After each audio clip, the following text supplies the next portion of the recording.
ಮೈಸೂರಿನ ಶ್ರೀ ಆಂಡಾಳ್ ಮಂದಿರಂ ಟ್ರಸ್ಟ್‌ನಲ್ಲಿ ನಡೆದ ಧನುರ್ಮಾಸದ ತಿರುಪ್ಪಾವೈ ಕನ್ನಡ ಉಪನ್ಯಾಸ ಸರಣಿಯ ಸಂಚಿಕೆ.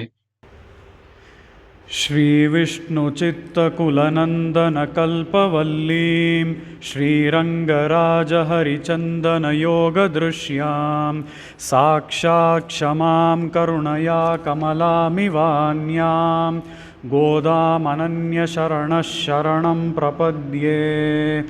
यो नित्यमच्युतपदाम्बुजयुग्मरुक्म व्यामोहतस्तदितराणि तृणाय मेने अस्मद्गुरोर्भगवतोऽस्य दयैकसिन्धोः रामानुजस्य चरणौ शरणं प्रपद्ये। श्रीमान् वेङ्कटनाथार्यः कवितार्किककेसरी वेदान्ताचार्यवर्यो मे सन्निधत्तां सदा हृदि।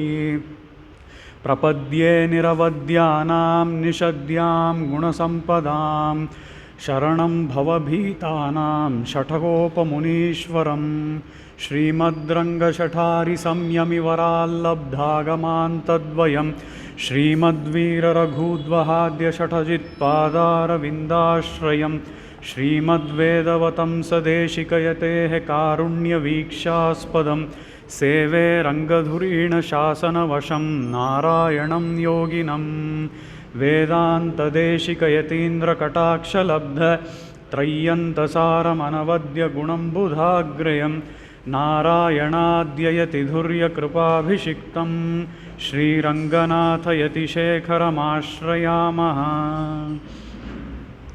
श्रीकृष्णमार्यं करुणालयन्तं वेदान्तयुग्मं समतीतवन्तं वत्साभिजातं विदुषां वरेण्यं श्रीभाष्यसिंहं प्रणमामि नित्यम्। वात्स्य श्रीकृष्णसूरीन्द्र पदपङ्कजषट्पदम् अनन्तपद्मनाभार्यं भारद्वाजमहं भजे। अस्मद्गुरुभ्यो नमः। नीलातुङ्गस्तनगिरितटी सुप्तमुद्बोध्य कृष्णं पारार्थ्यं स्वं श्रुतिशतशिरः सिद्धमध्यापयन्ती स्वोच्छिष्टायां स्रजिनिगलितं या बलात्कृत्य भुङ्क्ते गोदा तस्यै नम इदमिदं भूय एवास्तु भूयः। अन्नवयल पुदुवै आण्डाळ् அரங்கற்கு பன்னு திருப்பாவை பல்பதியம் இன்னிசையால் பாடிக் கொடுத்தாள் நற்பாமாலை பூமாலை சூடிக் கொடுத்தாளைச் சொல்லு சூடிக் கொடுத்த சுடற்கொடியே தொல்பாவை பாடி அருளவல்ல பல்வளையாய் நாடினீ வேங்கடவர்க்கென்னை விதியென்ற இம்மாற்றம் நாங்கடவா வண்ணமே நல்கு. உங்கள் புழக்கடை தோட்டத்து வாவிழுள் செங்கழ் நீர் வாழ்நெகிழ் ஆம்பல் வாய் கூம்பின காண் செங்கொற் பொடிக்கூரை வெண்பர்த்தவத்தவர் தங்கள் திருக்கோயிற் செங்கிடுவான் போதந்தார் எங்களை முன்னம் எழுப்புவான் வாய் பேசும் நங்காய் எழுந்திராய் நாணாதாய் நாவுடையாய் சங்கொடு சக்கரம் ஏந்தும் தடக்கையன் பங்கயக் கண்ணானை பாடேலோர் ಎಂಬಾವಾಯ್. ಇವತ್ತಿನ ಉಪನ್ಯಾಸದ ಪಾಶುರ கனைத்திலம் கற்றெருமை கன்றுக்கிறங்கி நினைத்து முலை வழியே நின்று பால் சோர நனைத்திலம் சேராக்கும் நற்செல்வந்தங்காய் பனித்தலை விழ நின் வாஷர் கடைப்பற்றி சினத்தினால் தென்னிலங்கை கோமானை செற்ற மனத்து கினியானை பாடவும் நீ வாய்த்திரவாய். இனித்தான் எழுந்திராய் ஈதென்ன பேர் உறக்கம் அனைத்தில்ல தாரும் அறிந்தேலோர் ಎಂಬಾವಾಯ್. ಎಲ್ಲರಿಗೂ ನನ್ನ ಪ್ರಣಾಮಗಳು. ಇಲ್ಲಿಯವರೆಗೂ ಇಷ್ಟು ದಿವಸಗಳು ನಾವು ಈ ತಿರುಪ್ಪಾವೈ ಉಪನ್ಯಾಸದಲ್ಲಿ ತಿರುಪ್ಪಾವೈನ ಆರಂಭದಲ್ಲಿ ನೋಡಿದ್ರೆ ಮೊದಲು 5 ಪಾಶುರಗಳು ತಿರುಪ್ಪಾವೈನಲ್ಲಿ ಆ ಗೋದಾದೇವಿ ಪೀಠಿಕೆಯಾಗಿ ಹಾಡಿದ್ದಾಳೆ. ಯಾವುದಕ್ಕೆ ಪೀಠಿಕೆ ಅಂತ ನೋಡಿದ್ರೆ ಪಾವೈ ನೋಂಬು ಅಂತ ಯಾವ ಒಂದು ವ್ರತವನ್ನು ಇಲ್ಲಿ ಗೋದಾದೇವಿ ಆಚರಣೆ ಮಾಡ್ತಾ ಇದ್ದಾಳೋ ಆ ಪಾವೈ ನೋಂಬು ಅನ್ನುವಂತಹ ವ್ರತಕ್ಕೆ ಒಂದು ಪೀಠಿಕೆಯಾಗಿ ಮೊದಲು 5 ಪಾಶುರಗಳನ್ನು ಹಾಡಿದ್ದಾಳೆ. ಅದರಲ್ಲಿ ನಾವು ಮೊದಲನೇ ಪಾಶುರದಲ್ಲೇ ನೋಡೋದಾದರೆ ಈ ಪಾವೈ ನೋಂಬು ಅನ್ನುವಂಥ ವ್ರತವನ್ನು ನಾವು ಯಾವಾಗ ಮಾಡಬೇಕು ಅನ್ನೋದನ್ನು ತಿರುಪ್ಪಾವೈನ ಮೊದಲನೇ ಪಾಶುರದಲ್ಲಿ ಮೊದಲನೇ ಪದದ ಮೂಲಕ ತೋರಿಸಿದ್ದಾಳೆ. ಮಾರ್ಗಳಿ ಅಂತ ಹೇಳಿ ಈ ಧನುರ್ಮಾಸದಲ್ಲಿ ಇದನ್ನು ನಾವು ಆಚರಣೆ ಮಾಡಬೇಕು ಅಂತ ಹೇಳಿ ಅದಲ್ಲದೆ ಈ ಧನುರ್ಮಾಸದ ಒಂದು ಮಹಿಮೆಯನ್ನು ಕೂಡ ಅಲ್ಲಿ ನಾವು ಆ ದಿನದಂದು ನೋಡಿದ್ವಿ. ಮಾರ್ಗಳಿ ಅಂತ ಅಂದರೆ ಯಾವ ರೀತಿಯಲ್ಲಿ ಇದು ದೇವರಿಗೆಲ್ಲ ಒಂದು ಪ್ರಶಸ್ತವಾದ ಸಮಯ. ಯಾಕೆ ಅಂತ ಅಂದರೆ ಈ ಸಮಯ ದೇವತೆಯರಿಗೆ ಇದು ಒಂದು ಬ್ರಹ್ಮ ಮುಹೂರ್ತ ಕಾಲ. ಅಂದರೆ ಈಗ ನಮಗೆ ಹೇಗೆ ಒಂದು ದಿನವೋ, ಒಂದು ದಿನದಲ್ಲಿ ನಮಗೆ ಬ್ರಹ್ಮ ಮುಹೂರ್ತ ಉಂಟಲ್ವಾ, ಒಂದು ದಿನದ ಆರಂಭದ ಮುಂಚೆ ಅಂದರೆ ಸೂರ್ಯೋದಯಕ್ಕೆ ಮುಂಚೆ 1.5 ಗಂಟೆ, ಅದಾದ ಮೇಲೆ 1.5 ಗಂಟೆ, ಇದಕ್ಕೆ ನಾವು ಬ್ರಹ್ಮ ಮುಹೂರ್ತ ಕಾಲ ಅಂತ ಕರಿತೀವಿ. ಅದು ನಮಗೆ ದಿನಕ್ಕೆ ಉಂಟು ಬ್ರಹ್ಮ ಮುಹೂರ್ತ ಅಲ್ವಾ. ಅದೇ ರೀತಿಯಲ್ಲಿ ಅವರಿಗೂ ಅದು ದಿನ, ಆದರೆ ಅವರಿಗೆ ದಿನವಾದಾಗ ನಮಗೆ ಸಂವತ್ಸರ. ಇದು ಹೇಗೆ ಅಂತ ಅಂದರೆ ಈಗ ನಮ್ಮ ಭೂಮಿಯಲ್ಲಿ ನಾವು ಒಂದು ದಿನ ಅಂತ ಅಂದರೆ ಅದು ಸುಮಾರು ಒಂದು ಅಂದಾಜಿಗೆ ಹೇಳ್ತೀನಿ, ಇದು ಎಕ್ಸಾಕ್ಟಾಗಿ ಹೇಳ್ತಾ ಇಲ್ಲ. ಅದೇ ಗುರುಗ್ರಹದಲ್ಲಿ ನಾವು ನೋಡಿದ್ರೆ ಭೂಮಿಯಲ್ಲಿ ಒಂದು ದಿನ, ಗುರುಗ್ರಹದಲ್ಲಿ 6 ತಿಂಗಳು ಅಲ್ವಾ. ಈ ರೀತಿ ವ್ಯತ್ಯಾಸಗಳನ್ನು ನಾವು ನೋಡ್ತೀವಲ್ವಾ. ಇಲ್ಲೇ ಬೇರೆ ಬೇರೆ ಗ್ರಹದಲ್ಲಿ ಬೇರೆ ಬೇರೆ ಡ್ಯೂರೇಷನ್ ನೋಡ್ತೀವಿ. ಇಲ್ಲಿ ಒಂದು ದಿನ ಆದರೆ ಅಲ್ಲಿ 6 ತಿಂಗಳು, ಈ ರೀತಿ ವ್ಯತ್ಯಾಸಗಳನ್ನು ನೋಡ್ತೀವಿ. ಅದೇ ರೀತಿ ಇಲ್ಲಿ ನಮಗೆ ಒಂದು ದಿನ, ಇಲ್ಲಿ ನಮಗೆ ಒಂದು ವರ್ಷ ಅನ್ನೋದು ದೇವತೆಯರಿಗೆ ಒಂದು ದಿನ. ಆ ರೀತಿಯಲ್ಲಿ ದೇವತೆಯರಿಗೆ ಅದು ಒಂದು ದಿನ ಆದರೆ ಆ ದಿನದ ಒಂದು ಬ್ರಹ್ಮಮುಹೂರ್ತ ಯಾವಾಗ ಅವ್ರಿಗೆ ಅಂತ ಅಂದರೆ ನಮಗೆ ಈ ಧನುರ್ಮಾಸ ಏನಿದೆ, ಈ ಧನುರ್ಮಾಸ ಕಾಲ ಅವರಿಗೆ ಬ್ರಹ್ಮ ಮುಹೂರ್ತ. ಆ ರೀತಿಯಲ್ಲಿ ಈ ಮಾರ್ಗಳಿ ಅನ್ನುವಂತಹ ಈ ಮಾಸದ ಒಂದು ಶ್ರೇಷ್ಠತೆಯನ್ನು ಗೋದಾದೇವಿ ಆರಂಭದಲ್ಲೇ ಹೇಳ್ತಾ ಇದ್ದಾಳೆ. ಅದಾದ ಮೇಲೆ ಮಾರ್ಗಳಿ, ಇಲ್ಲಿ ಆರಂಭದಲ್ಲೇ ಈ ಮಾರ್ಗಳಿಯ ಒಂದು ವಿಶೇಷ ಅರ್ಥವನ್ನು ನಾವು ನೋಡಿದ್ರೆ ಯಾರಿಗೆಲ್ಲ ಇಲ್ಲಿ ಮಾರ್ಗಳಿ ಅಂತ ಹೇಳ್ತಾ ಇದ್ದಾಳೆ ಅಂತ ಅಂದರೆ ಯಾರು ಈಗ ಅವನ ನಾಮಗಳನ್ನು ಹಾಡಬೇಕೋ ಅವರಿಗೆಲ್ಲರಿಗೂ ಮಾರ್ಗಳಿ ಅಂತ ಹೇಳ್ತಾಳೆ. ಏನು ಮಾರ್ಗಳಿ ಅಂದರೆ ಮಾಸ ಹೌದು. ವಿಶೇಷ ಅರ್ಥದಲ್ಲಿ ಮಾರ್ಗಳಿ ಅನ್ನೋದು ಏನನ್ನು ತೋರಿಸುತ್ತೆ ಅಂದರೆ ಮಾರ್ ಅಂದರೆ ಎದೆ ತಮಿಳಿನಲ್ಲಿ ಅಲ್ವಾ, ಕಳಿ ಅಂದರೆ ಕಳಿಯುವಂಥದ್ದು. ಹೀಗೆ ತೋರಿಸ್ಬಿಟ್ಟು ಕಳಿಯುವಂಥದ್ದು ಅಂದರೆ ಏನು, ನಮ್ಮ ಅಹಂಕಾರವನ್ನು ನಾವು ಕಳೆದ್ರೇ ಆ ಪರಮಪುರುಷನನ್ನು ಹಾಡೋದೇನೋ ಈಸಿ. ಅವನು ಪರಮಪುರುಷ ಹೀಗಿದ್ದಾನೆ ಹಾಗಿದ್ದಾನೆ ಅವನ ವರ್ಣನೆಗಳನ್ನೆಲ್ಲ ಕೇಳ್ಬೋದು.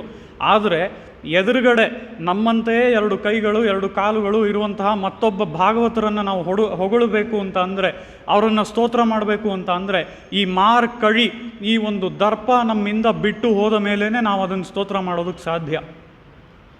ಯಾಕೆ ಅಂತ ಅಂದರೆ ಎಲ್ಲಿಯವರೆಗೂ ದರ್ಪ ನಮ್ಮ ಒಳಗೆ ಇರುತ್ತೋ ಅಲ್ಲಿಯವರೆಗೂ ನಾವೇನಂತ ಅಂದ್ಕೊಳ್ತೀವಿ, ನಾವೇ ಎಲ್ಲದರಲ್ಲೂ ಮೇಲು, ನಮಗಿಂತ ಮೇಲು ಯಾವುದರಲ್ಲೂ ಯಾರೂ ಇಲ್ಲ ಅಂತ ಹೇಳಿ ನಾವು ಅಂದ್ಕೊಳ್ತೀವಲ್ಲ.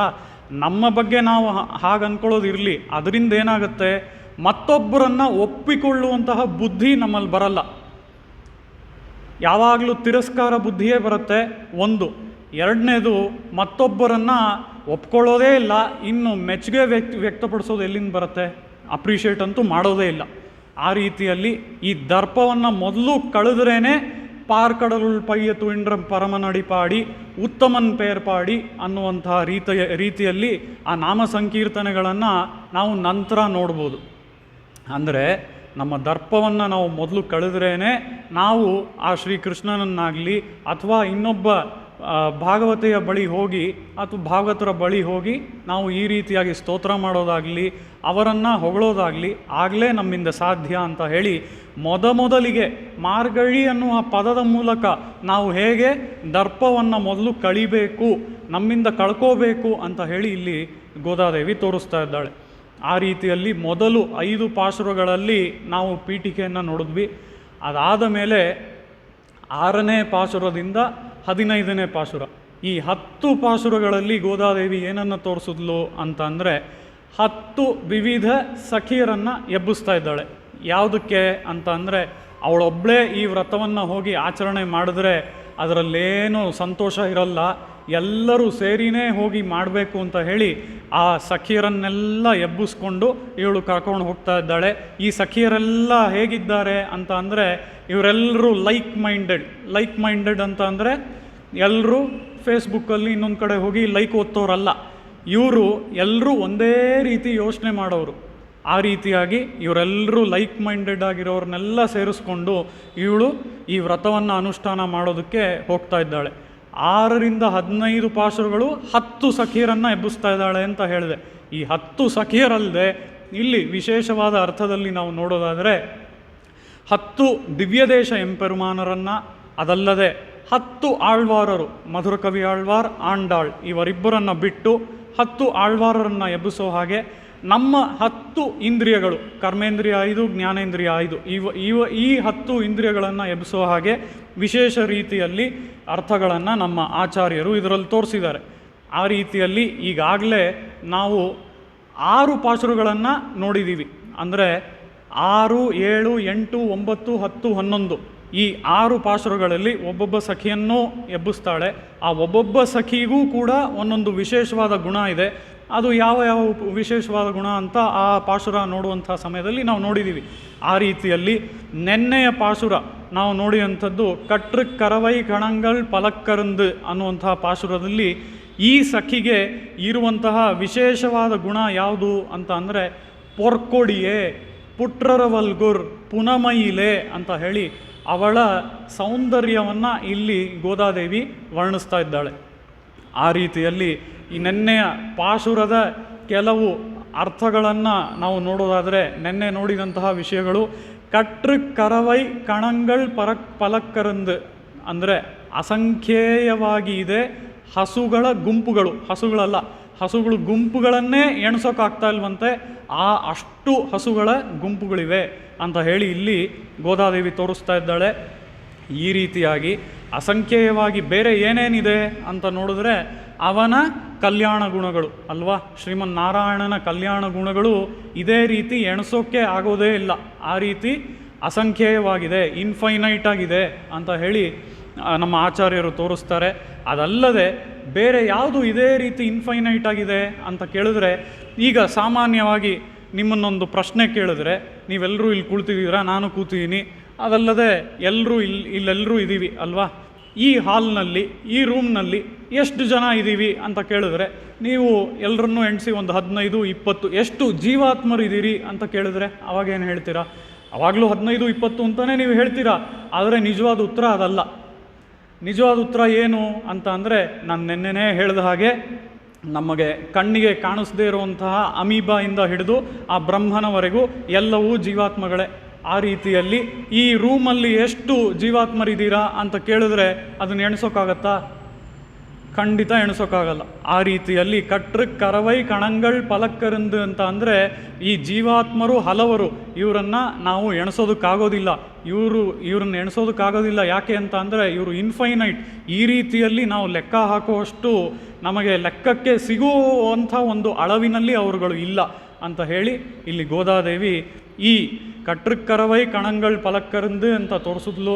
ಅದಾದಮೇಲೆ ಶೆಟ್ರಾರ್ ತಿರಳಯ್ಯ ಶೆಂಡ್ರ ಚೆರುಚ್ಚಯ್ಯುಂ ಅಂತ ಹೇಳಿ ನಮಗೆ ಒಂದು ಅಸತ್ಕೂಟ, ಅದನ್ನು ನಾಶ ಮಾಡುವಂತಹ ಶಕ್ತಿಯೂ ಕೂಡ ನಮಗಿದೆ. ಆದರೆ ನಾವು ಹಾಗೆ ಮಾಡಲ್ಲ. ಯಾಕೆ? ನಾವು ಕುಟ್ರಮುಂಡ್ರಿಲ್ಲದ ಕೋವಲರ್, ಯಾವುದೇ ರೀತಿಯಾದ ದೋಷಗಳು ಇಲ್ಲದೆ ಇರುವಂತಹ ಗೋಪಿಯರು ನಾವೆಲ್ಲ. ನಾವು ಆ ರೀತಿ ಮತ್ತೊಬ್ಬರನ್ನು ನಾಶ ಮಾಡೋದಿಲ್ಲ ಅಂತ ಹೇಳಿ ಇಲ್ಲಿ ಗೋದಾದೇವಿ ತೋರಿಸ್ತಾ ಇದ್ದಾಳೆ.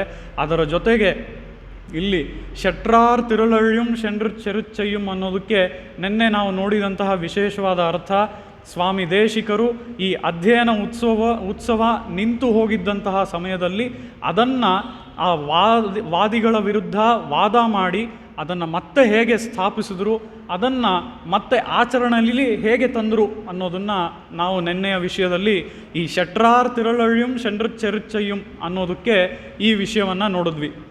ಅದರ ಜೊತೆಗೆ ಕುಟ್ರಮೊಂಡ್ರಿಲ್ಲದ ಕೋವಲರ್ ಅಂತ ಅಂದರೆ ಬ್ಲೆಮಿಶ್ಲೆಸ್, ಸ್ಪಾಟ್ಲೆಸ್, ಯಾವುದೇ ರೀತಿಗಳ ದೋಷ ಇಲ್ಲದೆ ಇರೋವಂಥವ್ರು ಯಾರು ಅಂತ ಅಂದರೆ ಗೋಪಿಯರು. ಇದನ್ನು ಕೂಡ ನೋಡಿದ್ವಿ. ಇದು ಮೇಲ್ನೋಟದ ಅರ್ಥವಾದರೆ ಇದಕ್ಕೆ ವಿಶೇಷವಾದ ಅರ್ಥದಲ್ಲಿ ನಾವು ನಮ್ಮ ಆಚಾರ್ಯ ಸಂತತಿ ಹೇಗಿದೆ ಅಂತ ನೋಡಿದ್ವಿ. ಅನಘಾಂಸ್ ಆಚಾರ್ಯ ಸಂತತಿಂ ವಂದೇ ಅನ್ನೋ ರೀತಿಯಲ್ಲಿ ನಾವು ನಮ್ಮ ಆಚಾರ್ಯ ಸಂತತಿ ಆ ರೀತಿಯಾಗಿ ಅನಘಾಂ ಅಂದರೆ ಯಾವುದೇ ರೀತಿಯಾದ ದೋಷಗಳು ಇಲ್ಲದೇ ಇರುವಂಥದ್ದು, ಆ ರೀತಿಯಾಗಿ ದೋಷಗಳು ಇಲ್ಲದೇ ಇರುವಂತಹ ಆಚಾರ್ಯ ಸಂತತಿಯನ್ನು ಅಮರ್ಯಾದ, ಕ್ಷುದ್ರ, ಚಲಮತಿ ಅನ್ನುವಂತಹ ನಾವುಗಳು, ಹೀಗಿರುವಂತಹ ನಾವುಗಳು ಹೋಗಿ ಆ ಆಚಾರ್ಯ ಸಂತತಿಯಲ್ಲಿ ಶರಣು ಹೊಂದಿದರೆ ನಾವು ಕೂಡ ದೋಷರಹಿತವಾಗ್ತೇವೆ ಅನ್ನುವಂಥ ವಿಷಯಗಳನ್ನು ನೋಡಿದ್ವಿ. ಕುಟ್ರಮೊಂಡ್ರಿಲ್ಲದ ಕೋವಲರ್ ತಮ್ಮ ಪೊರ್ಕೊಡಿಯೇ ಅಂತ ಅಂದರೆ ಚಿನ್ನದ ಲತೆಯಂಥ ಸೌಂದರ್ಯವುಳ್ಳವಳೆ ಅಂತ ಹೇಳಿ ಎಬ್ಬಿಸ್ತಾ ಇರುವಂಥ ಸಖಿಗೆ ಇಲ್ಲಿ ಗೋದಾದೇವಿ ಹೇಳ್ತಾ ಇದ್ದಾಳೆ, ಪುಟ್ರರವಲ್ಗುರ್ ಪುನಮೈಲೇ ಪೋದರಾಯ್ ಅಂತ ಅಂದರೆ ಇವಳ ಒಂದು ಸೌಂದರ್ಯ ಒಂದೊಂದು ಅಂಗದ ಸೌಂದರ್ಯ ಅಲ್ಲ. ಅಂದರೆ ಒಂದು ಕಣ್ಣು ಮಾತ್ರ ಸುಂದರವಾಗಿದೆ, ಮೂಗು ಮಾತ್ರ ಸುಂದರವಾಗಿದೆ, ಕಿವಿ ಮಾತ್ರ ಸುಂದರವಾಗಿದೆ ಅನ್ನೋ ಥರ ಅಲ್ಲ. ಇವಳು ಸಂಪೂರ್ಣವಾಗಿ ಸಮೂಹ ಶೋಭೆಯನ್ನು ಉಳ್ಳವಳು, ಸುಂದರವಾಗಿದ್ದಾಳೆ ಅಂತ ಹೇಳಿ ಅವಳ ಸೌಂದರ್ಯದ ಬಗ್ಗೆ ಇಲ್ಲಿ ವರ್ಣನೆ ಮಾಡ್ತಾ ಇದ್ದಾಳೆ ಗೋದಾದೇವಿ. ಅದೇ ರೀತಿಯಲ್ಲಿ ಈ ರೀತಿಯಲ್ಲಿ ಸುಂದರವಾಗಿದ್ದವರು ಯಾರ್ಯಾರು ಅನ್ನೋದನ್ನು ನೋಡಿದ್ವಿ. ಅದರಲ್ಲಿ ಮೊದಲಿಗೆ ದ್ರೌಪದಿ, ಅದರ ನಂತರ ಶ್ರೀರಾಮ. ಈ ಕಥೆಗಳನ್ನೆಲ್ಲ ನೆನ್ನೆಯ ಉಪನ್ಯಾಸದಲ್ಲಿ ನೋಡಿದ್ವಿ. ಇಲ್ಲಿ ಈ ಸಖಿ ಬೇರೆ ಸಖಿಯರಂತೆ ರೆಸ್ಪಾಂಡ್ ಮಾಡದೇ ಇಲ್ಲ. ಗೋದಾದೇವಿ ಬಂದು ಎಬ್ಬಿಸ್ತಾ ಇದ್ದಾಳೆ, ನೀನು ನಮ್ಮ ಜೊತೆ ಬಾ ಅಂತ ಕರಿತಾ ಇದ್ದಾಳೆ. ಈ ಸಖಿ ಎದುರು ಮಾತಾಡ್ತಾಳೆ, ನೀನು ನನ್ನನ್ನೇನೋ ಕರಿತಾ ಇದೀಯಾ ಸರಿ, ನೀನು ಬೇರೆಯವ್ರನ್ನೆಲ್ಲ ಕರ್ಕೊಂಬಂದಿದೆಯಾ, ನೀನು ಬಂದು ನನ್ನನ್ನು ಯಾಕೆ ಮೊದಲು ಎಬ್ಬಿಸ್ತಾ ಇದೆಯಾ ಅಂತ ಹೇಳಿ ಈ ಸಖಿ ಕೇಳ್ತಾ ಇದ್ದಾಳೆ. ಅದಕ್ಕೆ ಗೋದಾದೇವಿ ಹೇಳ್ತಾಳೆ, ಶುಟ್ರತ್ತು ತೋಳಿಮಾರ್ ಎಲ್ಲರೂ ಎಲ್ಲ ಸಖಿಯರು ಈಗಾಗಲೇ ಬಂದಾಯಿತು, ಅವರೆಲ್ಲ ನನ್ನ ಜೊತೆನೇ ಇದ್ದಾರೆ, ಈಗ ನೀನು ಬರಬೇಕಾಗಿರೋದೇ ಬಾಕಿ ಅಂತ ಹೇಳಿ ಗೋದಾದೇವಿ ಆ ಸಖಿಗೆ ಹೇಳ್ತಾ ಇದ್ದಾಳೆ. ಮುಟ್ರಂ ಪುಗುಂದು ಮುಗಿಲ್ವಣ್ಣನ್ ಪೇರ್ಪಾಡ, ನಿನ್ನ ಮನೆಯ ಅಂಗಳವನ್ನು ಪ್ರವೇಶಿಸಿ ನಾವೀಗ ಮುಂದಕ್ಕೆ ಆ ಶ್ರೀಕೃಷ್ಣನ ಮುಗಿಲ್ವಣ್ಣನ್ ಅನ್ನೋದಕ್ಕೆ ನೆನ್ನೆ ಒಂದು ವಿಶೇಷವಾದ ಕಥೆ ನೋಡಿದ್ವಿ ಅಲ್ವಾ. ಆ ಮೇಘಕ್ಕೆ ದಾಹ ಉಂಟಾಯಿತು ಅಲ್ವಾ. ಯಾವುದು ಆ ಮೇಘ ಅಂತ ಅಂದರೆ ವರದರಾಜ ಅನ್ನುವಂತಹ ಒಂದು ಕಪ್ಪು ಮೋಡ, ಅದಕ್ಕೆ ದಾಹ ಉಂಟಾಯಿತು. ಅದರ ದಾಹವನ್ನು ಆ ಮೇಘ ಹೇಗೆ ತೀರಿಸ್ಕೊಳ್ತು ಅಂತ ನೋಡಿದ್ರೆ ಸ್ವಾಮಿ ರಾಮಾನುಜರು ಅದಕ್ಕೆ ತೀರ್ಥ ಕೈಂಕರ್ಯ ಮಾಡಿದ್ದರಿಂದ ಆ ಮೇಘದ ದಾಹ ತಣೀತು. ಆ ರೀತಿಯಲ್ಲಿ ಆ ಮುಗಿಲ್ವಣ್ಣನ್ ಪೇರ್ಪಾಡ ಅವನ ನಾಮ ಸಂಕೀರ್ತನೆಯನ್ನು ಮಾಡುವುದಕ್ಕಾಗಿ ನಾವು ಈ ವ್ರತವನ್ನು ಅನುಷ್ಠಾನ ಮಾಡ್ತಾ ಇದ್ದೇವೆ. ಅದರ ಜೊತೆಗೆ ಸಿಟ್ರಾದೆ ಪೇಶಾದೆ ಶೆಲ್ವಪ್ಪೆಂಡಾಟಿ, ನಾನು ಹೀಗೆಲ್ಲ ಮಾತಾಡ್ತಾ ಇದ್ದೀನಿ, ನೀನು ಕೇಳ್ತಾ ಇದೀಯಾ ಎಲ್ಲರೂ ಬಂದಿದ್ದಾರಾ ಇಲ್ವಾ ಅಂತ ಹೇಳಿ, ಆಗಲೇ ನಾ ಬರ್ತೀನಿ ಅಂತ ಬೇರೆ ಹೇಳ್ತಾ ಇದೀಯಾ. ಈ ರೀತಿ ಎಲ್ಲ ನಮ್ಗೆ ಎದುರು ಉತ್ತರ ಕೊಡಬೇಡ, ನೀನು ಈಗ ನಮ್ಮ ಜೊತೆ ಬರಬೇಕು ಅಷ್ಟೇ, ನೀನು ಬಂದ್ರೇ ನಮ್ಮ ಈ ಗೋಷ್ಠಿ ಶೋಭಿಸುತ್ತೆ, ದಯವಿಟ್ಟು ಎದ್ದು ಬಾ ಅಂತ ಹೇಳಿ ಇಲ್ಲಿ ಗೋದಾದೇವಿ ಹೇಳ್ತಾ ಇದ್ದಾಳೆ. ಆ ರೀತಿಯಲ್ಲಿ ಎಟ್ರುಕ್ಕುರಂಗುಂ ಪೊರುಳೇಲೋರ್ ಎಂಪಾವಾಯ್ ಅಂತ ಅಂದರೆ ನೀನು ಈಗ ಮಲಗಿದ್ಯಾ, ನೀನು ಯಾವ ರೀತಿ ಮಲಗಿದೆಯಾ ಅಂತ ಅಂದರೆ ನೀನು ಆ ಶ್ರೀಕೃಷ್ಣನನ್ನು ಧ್ಯಾನಿಸ್ಕೊಂಡೇ ಮಲಗಿದೆಯಾ ನನಗೆ ಗೊತ್ತು ಅನ್ನೋದು ಸಾಮಾನ್ಯವಾದ ಅರ್ಥವಾದರೆ, ಇಲ್ಲಿ ಆ ಶ್ರೀಕೃಷ್ಣನ ಜೊತೆಯಲ್ಲೇ ನೀ ಮಲಗಿದೆಯಾ, ಆ ಶ್ರೀಕೃಷ್ಣನನ್ನು ಕರ್ಕೊಂಬ ಹೊರಗಡೆ ಅಂತ ಹೇಳಿ ವಿಶೇಷವಾದ ಅರ್ಥದಲ್ಲಿ ನಮ್ಮ ಆಚಾರ್ಯರು ತೋರಿಸ್ತಾರೆ. ಆ ರೀತಿಯಲ್ಲಿ ನೆನ್ನೆಯ ಪಾಶುರವನ್ನು ನಾವು ನೋಡಿದ್ವಿ. ಇವತ್ತಿನ ಪಾಶುರ ನಾವು ನೋಡುವಂಥದ್ದು ಕನೈತ್ತಿಳಂ ಕಟ್ರೆರುಮೈ ಕಂಡ್ರು ಕಿರಂಗಿ. ಇಲ್ಲಿ ಎಮ್ಮೆಗಳ ಬಗ್ಗೆ ವರ್ಣನೆ ಮಾಡ್ತಾ ಇದ್ದಾಳೆ ಆಂಡಾಳ್ ದೇವಿ. ಇಲ್ಲಿ ಎಮ್ಮೆಗಳು ಹೇಗಿದೆಯಂತೆ ಅಂತ ಅಂದರೆ ಎಮ್ಮೆಗಳು ದಷ್ಟಪುಷ್ಟವಾಗಿದೆ, ಚೆನ್ನಾಗಿ ಬೆಳೆದಿದೆ. ಅವುಗಳನ್ನು ನೋಡಿದ ತಕ್ಷಣ ಅಯ್ಯೋ ಇದು ಏನು ತಿಂದಿಲ್ವಲ್ಲ, ಎಷ್ಟು ದಿನ ಆಯಿತೋ, ಏನೇನು ತಿನ್ನತ್ತೋ, ಇದಕ್ಕೆ ಆಹಾರನೇ ಸಿಕ್ಕಿಲ್ವೇನೋ, ಯಾರು ಕೊಟ್ಟಿಲ್ವೇನೋ ಅನ್ನೋ ರೀತಿ ಇಲ್ಲದೆ ತುಂಬ ಚೆನ್ನಾಗಿ ಬೆಳೆದಿದೆ. ಅದು ನೋಡಿದ ತಕ್ಷಣವೇ ಸಂತೋಷ ಆಗುತ್ತೆ. ಆ ರೀತಿಯಲ್ಲಿ ಇಲ್ಲಿ ಎಮ್ಮೆಗಳೆಲ್ಲ ಬೆಳೆದಿದೆ. ಕನೈತ್ತಿಳಂ ಕಟ್ರೆರುಮೈ ಕಂಡ್ರು ಕಿರಂಗಿ. ಈಗ ನಾವು ಒಂದು ಅಶ್ವ ಕೂಗುತ್ತೆ ಅಂತ ಅಂದ್ಕೋಣ. ಅದಕ್ಕೆ ಅದು ಕೂಗೋದಕ್ಕೆ ಏನಂತೀವಿ ಕನ್ನಡದಲ್ಲಿ ಅಂತ ಅಂದರೆ ಕೆನೆಯುವ ಶಬ್ದ ಅಂತೀವಿ ಅಲ್ವಾ. ಅದೇ ರೀತಿಯಲ್ಲಿ ಈ ಎಮ್ಮೆಗೂ ಸಹ ಇದಕ್ಕೆ ನಾವು ಕೆನೆಯುವ ಶಬ್ದ ಅಂತ ಹೇಳ್ತೀವಿ. ಇದನ್ನು ನಾವು ನಾಯಿಂಗ್ ಅಂತ ಕರಿತೀವಿ ಇಂಗ್ಲೀಷ್ನಲ್ಲಿ. ಆ ರೀತಿಯಲ್ಲಿ ಕನೈತ್ತಿಳಂ ಕಟ್ರೆರುಮೈ ಕಂಡ್ರಕ್ಕಿರಂಗಿ ಅಂತ ಅಂದರೆ ಈ ಒಂದು ನಾಯಿಂಗ್ ಸೌಂಡ್ನ ಮಾಡುವಂಥದ್ದು ಯಾವುದು ಅಂತ ನೋಡಿದ್ರೆ ಈ ಎಮ್ಮೆಗಳು. ಈ ಎಮ್ಮೆಗಳು ಈ ಒಂದು ಕೆನೆಯುವ ಶಬ್ದವನ್ನು ಮಾಡುತ್ತಂತೆ. ಈ ಕೆನೆಯುವ ಶಬ್ದವನ್ನು ಮಾಡೋದು ಮಾತ್ರ ಅಲ್ಲ, ಇವುಗಳು ಏನು ಮಾಡುತ್ತವೆ ಅಂತ ಅಂದರೆ ಕಂಡ್ರಕ್ಕಿರಂಗಿ ತನ್ನ ಒಂದು ಮರಿ ಏನಿದೆ, ಕರು ಏನಿದೆ, ಅದನ್ನು ನೆನೆಸ್ಕೊಂಡು ಹಾಗೆ ಮನಸ್ಸಿನಲ್ಲಿ ಹಾಲನ್ನು ಸ್ರವಿಸುತ್ತೆ. ಅದರಿಂದ ಹಾಲುಗಳು ಹೊರಗೆ ಬರುತ್ತೆ, ಹಾಲು ತನ್ನ ಕೆಚ್ಚಲಿನಿಂದ ಹೊರಗೆ ಬರುತ್ತೆ ಅಂತ ಹೇಳಿ ಇಲ್ಲಿ ತೋರಿಸ್ತಾ ಇದ್ದಾರೆ.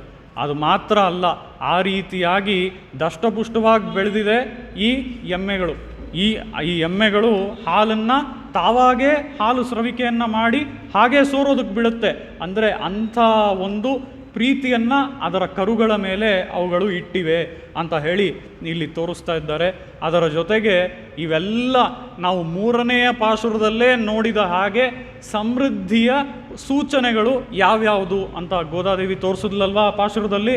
ಅದರಲ್ಲಿ ಹಸುಗಳು, ಈ ಎಮ್ಮೆಗಳು ಮತ್ತು ಅವುಗಳು ಹಾಲು ಕೊಡುವಂಥದ್ದು, ಇವೇ ಎಲ್ಲ ಸಮೃದ್ಧಿಯ ಸೂಚನೆಗಳು ಅಂತ ತೋರಿಸಿದ್ಲಲ್ಲ.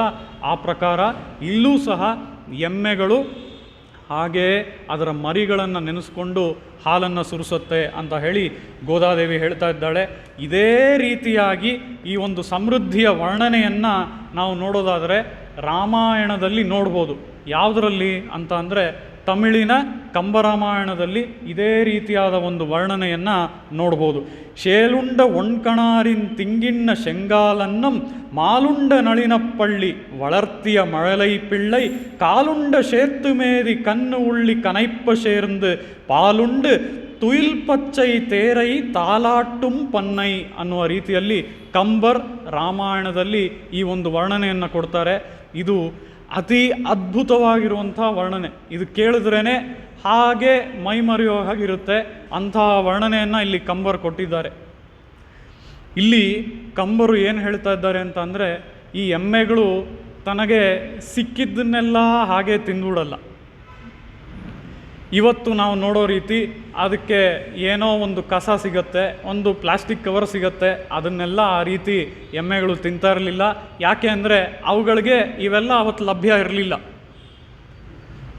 ಆ ರೀತಿಯಲ್ಲಿ ಆ ಎಮ್ಮೆಗಳು ನಾವು 8ನೇ ಪಾಶುರದಲ್ಲಿ ನೋಡಿದ್ರೆ ಆ ಪಾಶುರದಲ್ಲಿ ಹೇಗೆ ಆ ಹುಲ್ಲಿನ ಮೇಲೆ ಇಬ್ಬನಿ ಕುಳಿತಿರುತ್ತೆ, ಆ ಒಂದು ಡಾನ್ ಟೈಮಲ್ಲಿ ಆ ಎಮ್ಮೆಗಳೆಲ್ಲ ಹೋಗಿ ಆ ಹುಲ್ಲನ್ನು ಮಾತ್ರ ತಿನ್ನತ್ತೆ ಅಂತ ಗೋದಾದೇವಿ ತೋರಿಸಿದ್ಲೋ, ಅದೇ ರೀತಿಯಲ್ಲಿ ಅಂಥ ಹುಲ್ಲನ್ನು ಹಚ್ಚು ಹಸಿರಾಗಿರುವಂಥ ಹುಲ್ಲನ್ನು ತಿಂದು ದಷ್ಟಪುಷ್ಟವಾಗಿ ಬೆಳೆದಿರುವಂಥ ಎಮ್ಮೆಗಳು ಇವು. ಆ ರೀತಿಯಲ್ಲಿ ಇವೆಲ್ಲ ಬಹಳ ಸಮೃದ್ಧವಾಗಿರುವಂಥ ಎಮ್ಮೆಗಳು. ಇಲ್ಲೂ ಸಹ ಹೇಗೆ ಗೋಕುಲದಲ್ಲಿ ಆ ಎಮ್ಮೆಗಳು ಹಸುಗಳ ಒಂದು ಕೌಂಟನ್ನು ನಾವು ಹೇಗೆ ಮಾಡೋಕ್ಕಾಗ್ತಾ ಇರಲಿಲ್ವೋ, ಅದೇ ರೀತಿಯಲ್ಲಿ ಇಲ್ಲಿ ಅಯೋಧ್ಯೆಯಲ್ಲೂ ಅದೇ ರೀತಿ ನಾವು ಅದನ್ನು ಎಣಿಸೋದಕ್ಕಾಗೋದಿಲ್ಲ ಅಂತ ಹೇಳಿ ಇಲ್ಲಿ ಕಂಬರ್ ಹೇಳ್ತಾ ಇದ್ದಾರೆ. ಆ ಪ್ರಕಾರ ನಾವು ನೋಡೋದಾದರೆ ಎಮ್ಮೆಗಳು ಅದೇ ರೀತಿಯಾಗಿ ಒಳ್ಳೆಯ ಆಹಾರ, ಒಳ್ಳೆಯ ಹುಲ್ಲನ್ನು ಸೇವಿಸಿ ದಷ್ಟಪುಷ್ಟವಾಗಿ ಬೆಳೆದಿದ್ವು. ಅದರ ಜೊತೆಗೆ ಆ ಎಮ್ಮೆಗಳು ಸಹ ಈಗ ಇಲ್ಲಿ ಗೋದಾದೇವಿ ಹೇಗೆ ವರ್ಣನೆ ಮಾಡ್ತಾ ಇದ್ದಾಳೋ, ಅವುಗಳ ಕೆಚ್ಚಲಿನಲ್ಲಿ ಹಾಲು ಸ್ರವಿಕೆಯಾಗಿ ಹಾಗೇ ಸುರಿತಾ ಇತ್ತು ಅಂತ ಹೇಳ್ತಾ ಇದ್ದಾಳಲ್ವಾ, ಅದೇ ರೀತಿಯಲ್ಲಿ ಆ ಮರಿಗಳನ್ನು ನೆನೆಸ್ಕೊಂಡು ಆ ಎಮ್ಮೆಗಳು ಹಾಲನ್ನು ಸುರಿಯೋ ಹಾಗೆ ಮಾಡ್ತಾ ಇದ್ವಂತೆ. ತಾನಾಗೇ ಹಾಲು ಹೊರಗೆ ಬರ್ತಾ ಇತ್ತು. ಆ ರೀತಿಯಲ್ಲಿ ಇದ್ವಂತೆ ಈ ಎಮ್ಮೆಗಳು. ಅದು ಮಾತ್ರ ಅಲ್ಲ, ಇದರ ಜೊತೆಗೆ ಏನಾಗ್ತಾ ಇತ್ತು ಅಂತ ಅಂದರೆ ಈ ಪಾಶುರದಲ್ಲೂ ನಾವು ನೋಡ್ತೀವಿ, ನನೈತ್ತಿಲ್ಲಂ ಶೇರಾಕ್ಕುಂ ನರ್ಚೆಲ್ವಂತಂಗಾಯ್. ಆ ಹಾಲು ಹಾಗೆಯೇ ಕೆಚ್ಚಲಿನಿಂದ ಸೋರಿ ಮಣ್ಣಿನ ಜೊತೆಗೆ ಸೇರಿ ಅದು ಕೆಸರಾಗ್ತಾ ಇತ್ತು. ಅಂದರೆ ಅಷ್ಟರ ಮಟ್ಟಿಗೆ ಹಾಲನ್ನು ಅವುಗಳು ಸೋರಿಸ್ತಾ ಇದ್ವು ಅಂತ ಹೇಳಿ ಇಲ್ಲಿ ಗೋದಾದೇವಿ ತೋರಿಸ್ತಾ ಇದ್ದಾಳೆ. ಅದೇ ರೀತಿ ಇಲ್ಲಿ ಕಂಬರು ಕೂಡ ರಾಮಾಯಣದಲ್ಲಿ ಆ ಎಮ್ಮೆಗಳು ಹಾಲನ್ನು ಸೋರಿಸ್ತಾ ಇದ್ವು ಅಯೋಧ್ಯೆಯಲ್ಲಿ. ಆ ಹಾಲೆಲ್ಲ ಹಾಗೆ ಮಣ್ಣಿನ ಜೊತೆಗೆ ಮಿಕ್ಸ್ ಆಗಿ ಅವು ಕೆಸರಾಗ್ತಾ ಇತ್ತು ಅಂತ ಹೇಳಿ ಇಲ್ಲಿ ಕಂಬರ್ ಹೇಳ್ತಾರೆ. ಆ ರೀತಿಯಲ್ಲಿ ಅಷ್ಟು ಸಮೃದ್ಧವಾಗಿತ್ತು ಅಯೋಧ್ಯೆ ಅಂತ ಕಂಬರ್ ಇಲ್ಲಿ ವರ್ಣಿಸ್ತಾ ಇದ್ದಾರೆ. ಅದಲ್ಲದೆ ನಾವು ಇಲ್ಲಿ ಮುಖ್ಯವಾಗಿ ನೋಡುವಂಥ ಒಂದು ಅತ್ಯಂತ ಅದ್ಭುತವಾದ ಒಂದು ಪೊಯೆಟಿಕ್ ಇಮ್ಯಾಜಿನೇಷನ್ ಕಂಬರದು. ಯಾಕೆ ಅಂತ ಅಂದರೆ ಪೊಯೆಟ್ಸ್ ಅಂದ್ರೇ ಅವ್ರಿಗೆ ನಾವು ಪೊಯೆಟ್ಸ್ ಅಂತ ಅನ್ನೋದು. ಯಾರು ಅಂತ ಅಂದರೆ ಆ ಒಂದು ಇಮ್ಯಾಜಿನೇಷನ್ನ ಅವರು ಮಾಡೋದಕ್ಕೆ ಯಾರಿಗಾಗತ್ತೋ ಒಂದು ಅವರು. ಎರಡನೇದು, ಅವರು ಮಾಡಿರುವಂತಹ ಶ್ಲೋಕದಿಂದ ಎಷ್ಟೆಷ್ಟು ಹೆಚ್ಚು ವ್ಯಾಖ್ಯಾನಗಳನ್ನು ತೆಗೆದು ನಾವು ಅರ್ಥ ಮಾಡ್ಬೋದೋ ಅವರಿಗೆ ನಾವು ಕವಿ ಅಂತೀವಿ. ಯಾರೋ ಒಂದು ಪದಾನ ಇನ್ನೊಂದು ಸರಿ ರಿಪೀಟ್ ಮಾಡಿ ಅವ್ರನ್ನೆಲ್ಲ ನಾವು ಇವತ್ತು ಕವಿ ಅಂತ ಇದ್ದೀವಿ. ಅಂಥವರೆಲ್ಲ ಕವಿಗಳಲ್ಲ. ಈ ರೀತಿಯಾಗಿ ಈ ಕಂಬರಾಗಿರಲಿ, ಮೊದಲಿಗೆ ಅದಕ್ಕೂ ಮೊದಲು ವಾಲ್ಮೀಕಿಗಳಾಗಿರಲಿ, ಹಾಗೆ ವ್ಯಾಸರಾಗಿರಲಿ, ಇವರೇ ನಮಗೆಲ್ಲ ಕವಿಗಳು.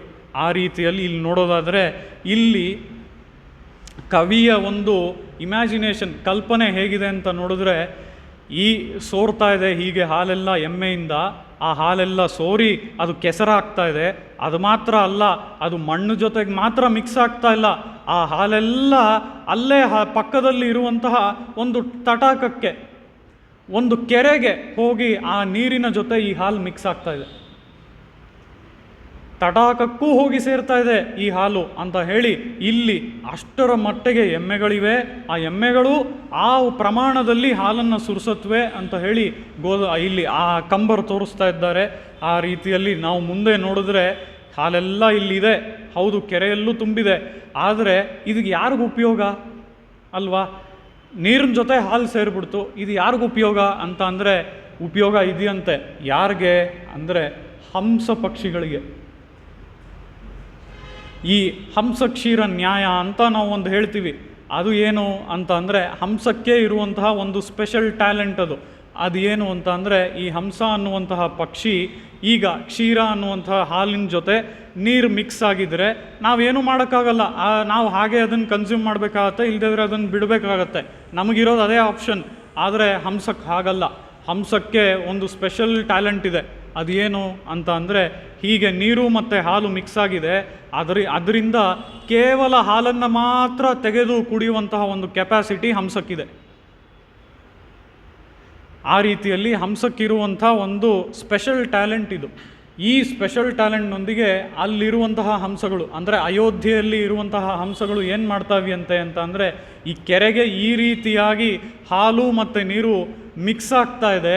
ಈ ಹೀಗೆ ಹಾಲು ನೀರು ಮಿಕ್ಸ್ ಆಗ್ತಾ ಇರುವಂಥದ್ರಲ್ಲಿ ಕೇವಲ ಹಾಲನ್ನು ಮಾತ್ರ ತೆಗೆದುಕೊಳ್ತಾ ಇದೆ ಅದು.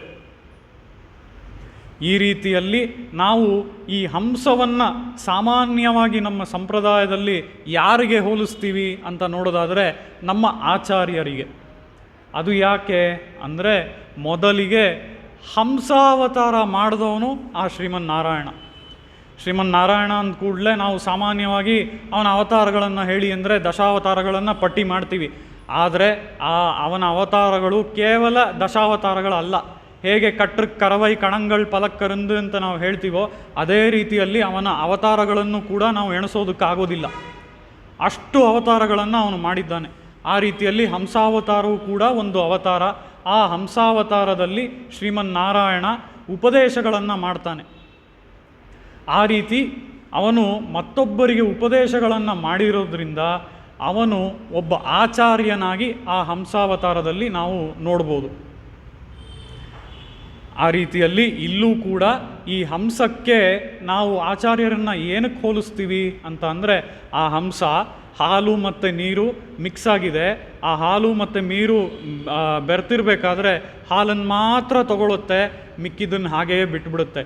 ಇದೇ ಒಂದು ಕೆಪಾಸಿಟಿನ ಹೊಂದಿರೋರು ನಮ್ಮ ಆಚಾರ್ಯರು ಕೂಡ. ಅಂದರೆ ಅವರು ಎಲ್ಲೆಲ್ಲೂ ವಿಷಯಗಳನ್ನು ಗ್ರಹಿಸ್ಕೊಳ್ತಾರೆ, ಎಲ್ಲ ವಿಷಯಗಳು ಅವ್ರಿಗೆ ತಿಳಿದಿರುತ್ತೆ. ಅಂದರೆ ಏನರ್ಥ, ನಾವು ನಮ್ಮ ಆಚಾರ್ಯರನ್ನು ನೋಡ್ತೀವಿ, ಅಯ್ಯೋ ಅವ್ರು ತುಂಬ ವೈದಿಕವಾಗಿದ್ದಾರೆ, ಅಯ್ಯೋ ಅವ್ರು ಹೀಗಿದ್ದಾರೆ ಹಾಗಿದ್ದಾರೆ ಅಂತ ಎಲ್ಲ ಅಂದ್ಕೊಳ್ತೀವಿ ಅವ್ರ ವೇಷಭೂಷಣ ಎಲ್ಲ ನೋಡಿ. ಆದರೆ ಲೌಕಿಕವಾಗೂ ವಿಷಯಗಳನ್ನು ಅಷ್ಟೇ ತಿಳ್ಕೊಂಡಿರ್ತಾರೆ ನಮ್ಮ ಆಚಾರ್ಯರು. ಆ ರೀತಿಯಲ್ಲಿ ಲೌಕಿಕವಾದ ವಿಷಯಗಳನ್ನು ಅಷ್ಟೇ ತಿಳ್ಕೊಂಡಿದ್ರೂ ಸಹ ಅವರನ್ನು ನೋಡಿದ ಕೂಡಲೇ ಅವರ ಅಪಿಯರೆನ್ಸಿಂದಾನೇ ನಾವು ಅವರ ಹತ್ತಿರ ಹೋಗೋದಕ್ಕೆ ಸ್ವಲ್ಪ ಹಿಂಜರಿಕೆ ತೋರಿಸ್ತೀವಿ. ಆದರೆ ನಿಜವಾಗ್ಲೂ ಅವರು ಹಾಗಿರಲ್ಲ. ಲೌಕಿಕವಾಗ್ಲೂ ವಿಷಯಗಳನ್ನು ತಿಳ್ಕೊಂಡಿರ್ತಾರೆ, ಅದೇ ರೀತಿಯಲ್ಲಿ ಸಂಪ್ರದಾಯ ವಿಷಯಗಳನ್ನು ತಿಳ್ಕೊಂಡಿರ್ತಾರೆ. ಆದರೆ ನಮಗೆ ವಿಷಯಗಳನ್ನು ಕೊಡಬೇಕಾದ್ರೆ ಈ ಹಾಲು ನೀರನ್ನು ಇದು ಹೇಗೆ ಸಪ್ರೇಟ್ ಮಾಡಿ ಹಾಲನ್ನು ಮಾತ್ರ ತಗೊಳ್ತೋ ಆ ರೀತಿಯಲ್ಲಿ ನಮಗೆ ಬೇಕಾಗಿರುವಂತಹ ಹಿತವಾಗಿರುವಂತಹ ವಿಷಯಗಳನ್ನು ಮಾತ್ರ ನಮ್ಮ ಆಚಾರ್ಯರು ಕೊಡ್ತಾರೆ. ಆದ್ದರಿಂದಲೇ ನಮ್ಮ ಆಚಾರ್ಯರನ್ನು ನಾವು ಪರಮಹಂಸರು ಅಂತ ಕರೆಯೋದು. ಪರಮಹಂಸ ಪರಿವ್ರಾಜಕಾಚಾರ್ಯರು ಅಂತ ಏನಕ್ಕೆ ಕರಿತೀವಿ ಅಂದರೆ, ಈ ರೀತಿಯಾದ ವಿಷಯಗಳಲ್ಲಿ ಎಲ್ಲ ವಿಷಯಗಳನ್ನು ಅವರು ಗ್ರಹಿಸ್ಕೊಂಡಿರ್ತಾರೆ. ಆದರೆ ನಮಗೆ ಕೊಡಬೇಕಾದ್ರೆ ಹೇಗೆ ಆ ಹಂಸ ಹಾಲನ್ನು ಮಾತ್ರ ತಗೊಳ್ಳುತ್ತೋ ಆ ರೀತಿಯಲ್ಲಿ ನಮಗೆ ಬೇಕಾಗಿರುವಂತಹ, ನಮಗೆ ಹಿತವನ್ನು ಉಂಟು ಮಾಡುವಂತಹ ಆ ವಿಷಯಗಳನ್ನು ಮಾತ್ರ ನಮಗೆ ಕೊಡ್ತಾರೆ. ಅದಕ್ಕೆ ಅವರನ್ನು ನಾವು ಹಂಸಕ್ಕೆ ಹೋಲಿಸ್ತೀವಿ. ಆ ರೀತಿಯಲ್ಲಿ ಇಲ್ಲಿ ನಾವು ನೋಡೋದಾದರೆ ಹಂಸದ ವಿಷಯ ಏನಕ್ಕೆ ಬಂತು ಅಂತ ಅಂದರೆ, ಆ ಎಮ್ಮೆಗಳು ಈ ಹಾಲನ್ನು ಸೋರಿಸ್ತಾ ಇವೆ. ಆ ಹಾಲು ಹೋಗಿ ಈ ತಟಾಕಕ್ಕೆ ಸೇರಿಕೊಳ್ತಾ ಇದೆ. ಆ ತಟಾಕದಲ್ಲಿ ಹಾಲು ಮತ್ತು ನೀರು ಮಿಕ್ಸ್ ಆಗ್ತಾ ಇದೆ. ಅಲ್ಲಿ ಈ ಹಾಲನ್ನು ಮಾತ್ರ ತಗೊಂಡು ಕುಡಿತಾ ಇದೆ ಈ ಹಂಸಗಳು. ಇವೆಲ್ಲ ಎಲ್ಲಿವೆ ಅಂದರೆ ಅಯೋಧ್ಯೆಯಲ್ಲಿ ಈ ರೀತಿಯಾಗಿದೆ. ಅದು ಮಾತ್ರ ಅಲ್ಲ, ಹಂಸಗಳು ಹೀಗೆ ಕುಡಿತಾ ಇದೆ, ತನ್ನ ಮರಿಗಳಿಗೂ ಹೀಗೆ ಹಾಲನ್ನು ಕುಡಿಸ್ತಾ ಇವೆ ಹಂಸಗಳು. ಇದೆಲ್ಲ ಆಗೋಯ್ತು.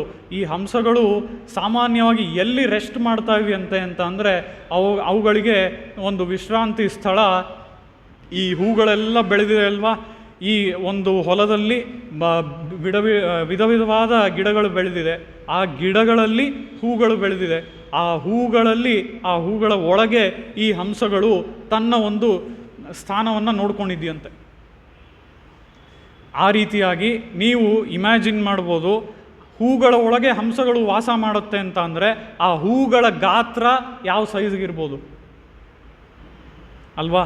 ಆ ರೀತಿಯಲ್ಲಿ ಅಂಥ ಹೂಗಳಿತ್ತಂತೆ, ಆ ಸೈಜಿನ ಒಂದು ಹೂಗಳಿತ್ತಂತೆ.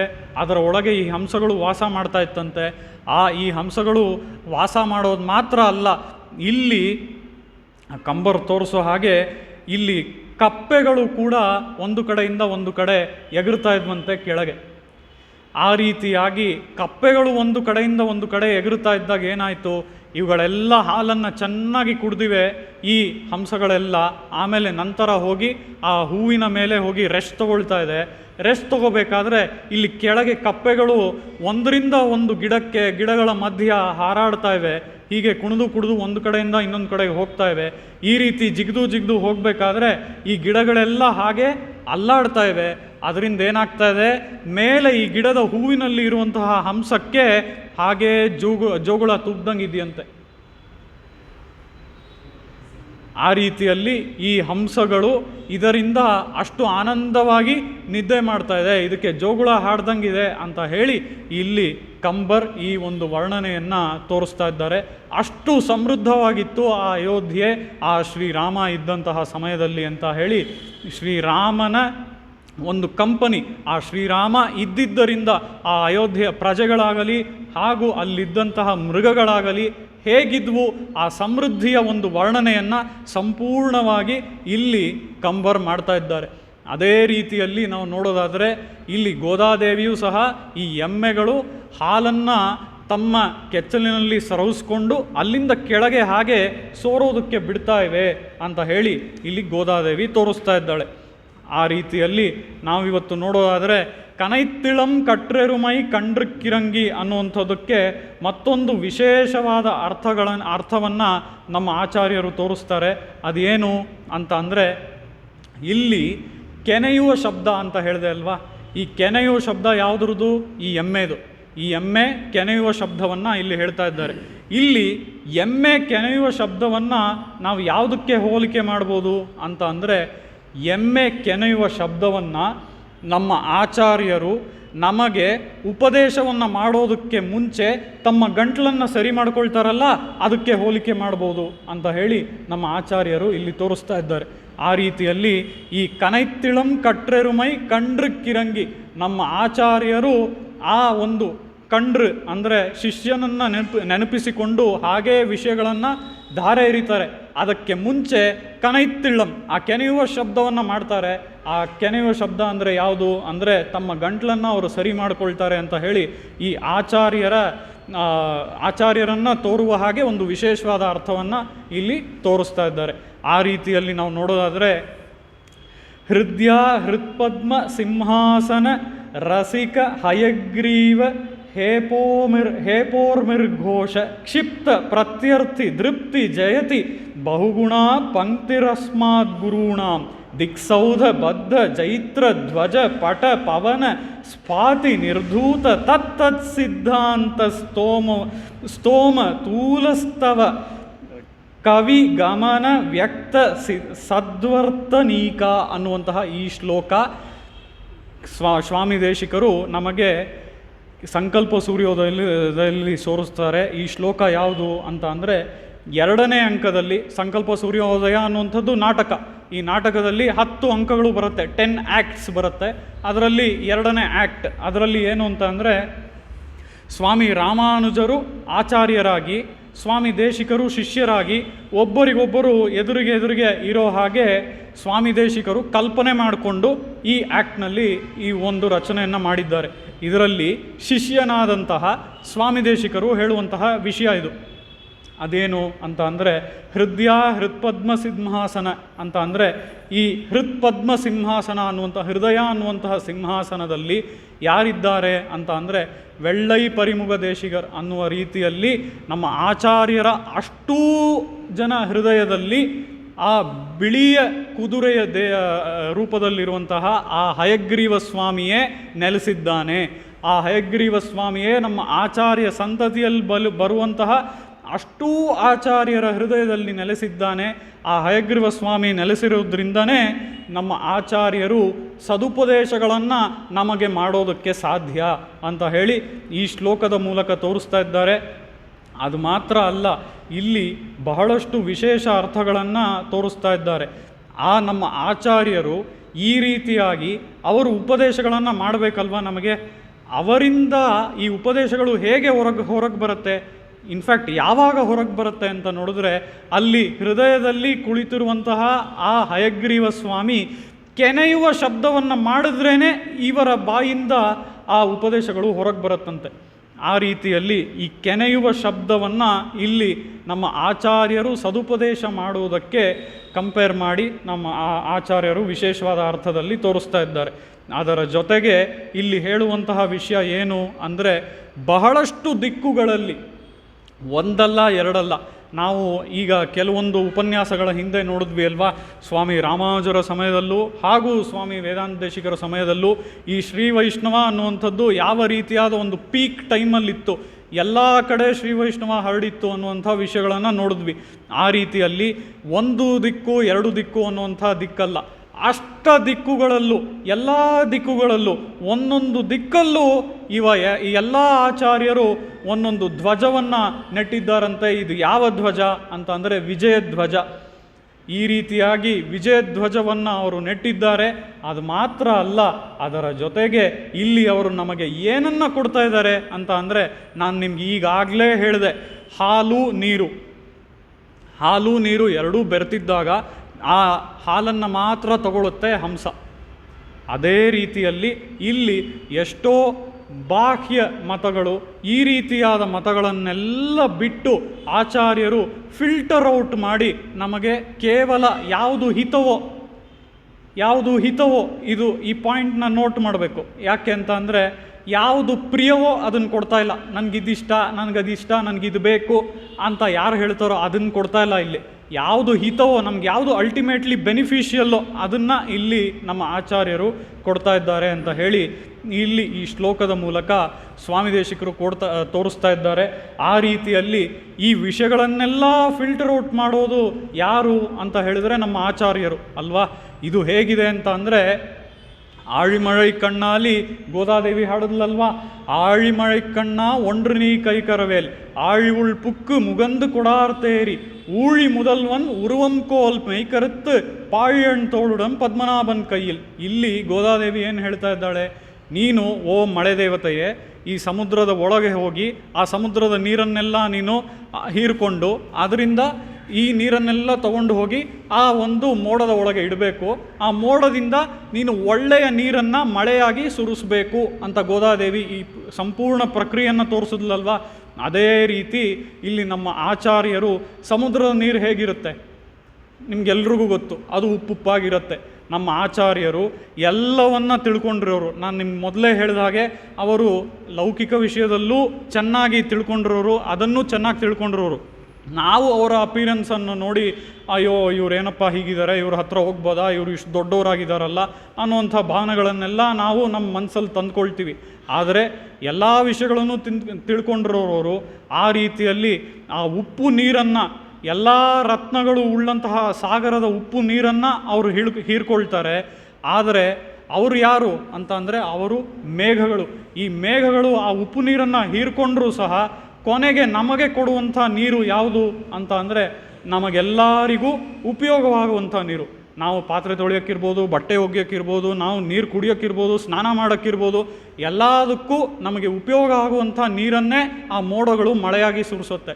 ಆ ರೀತಿಯಲ್ಲಿ ನಮ್ಮ ಆಚಾರ್ಯರು ಎಲ್ಲೆಲ್ಲಿಂದಾನೋ ವಿಷಯಗಳನ್ನು ಗ್ರಹಿಸಿದ್ರೂ ಕೂಡ ಅವರು ನಮಗೆ ಕೊಡುವಂಥ ವಿಷಯ ನಮಗೆ ಹಿತವಾಗಿರುವಂಥ ವಿಷಯನೇ. ಹೇಗೆ ಮೋಡ ಪ್ಯೂರಿಫೈ ಮಾಡಿ ಒಳ್ಳೆ ನೀರನ್ನು ಮಾತ್ರ ಕೊಡುತ್ತೋ ಅದೇ ರೀತಿ ನಮ್ಮ ಆಚಾರ್ಯರು ನಮಗೆ ಬೇಕಾಗಿರುವಂತಹ ನಮ್ಮ ಹಿತವನ್ನು ಬಯಸುವಂತಹ ಅಂಥ ವಿಷಯಗಳನ್ನು ಮಾತ್ರ ನಮಗೆ ಆಚಾರ್ಯರು ಕೊಡ್ತಾರೆ ಅಂತ ಹೇಳಿ ಇಲ್ಲಿ ವಿಶೇಷಾರ್ಥದಲ್ಲಿ ನಾವು ನೋಡ್ಬೋದು.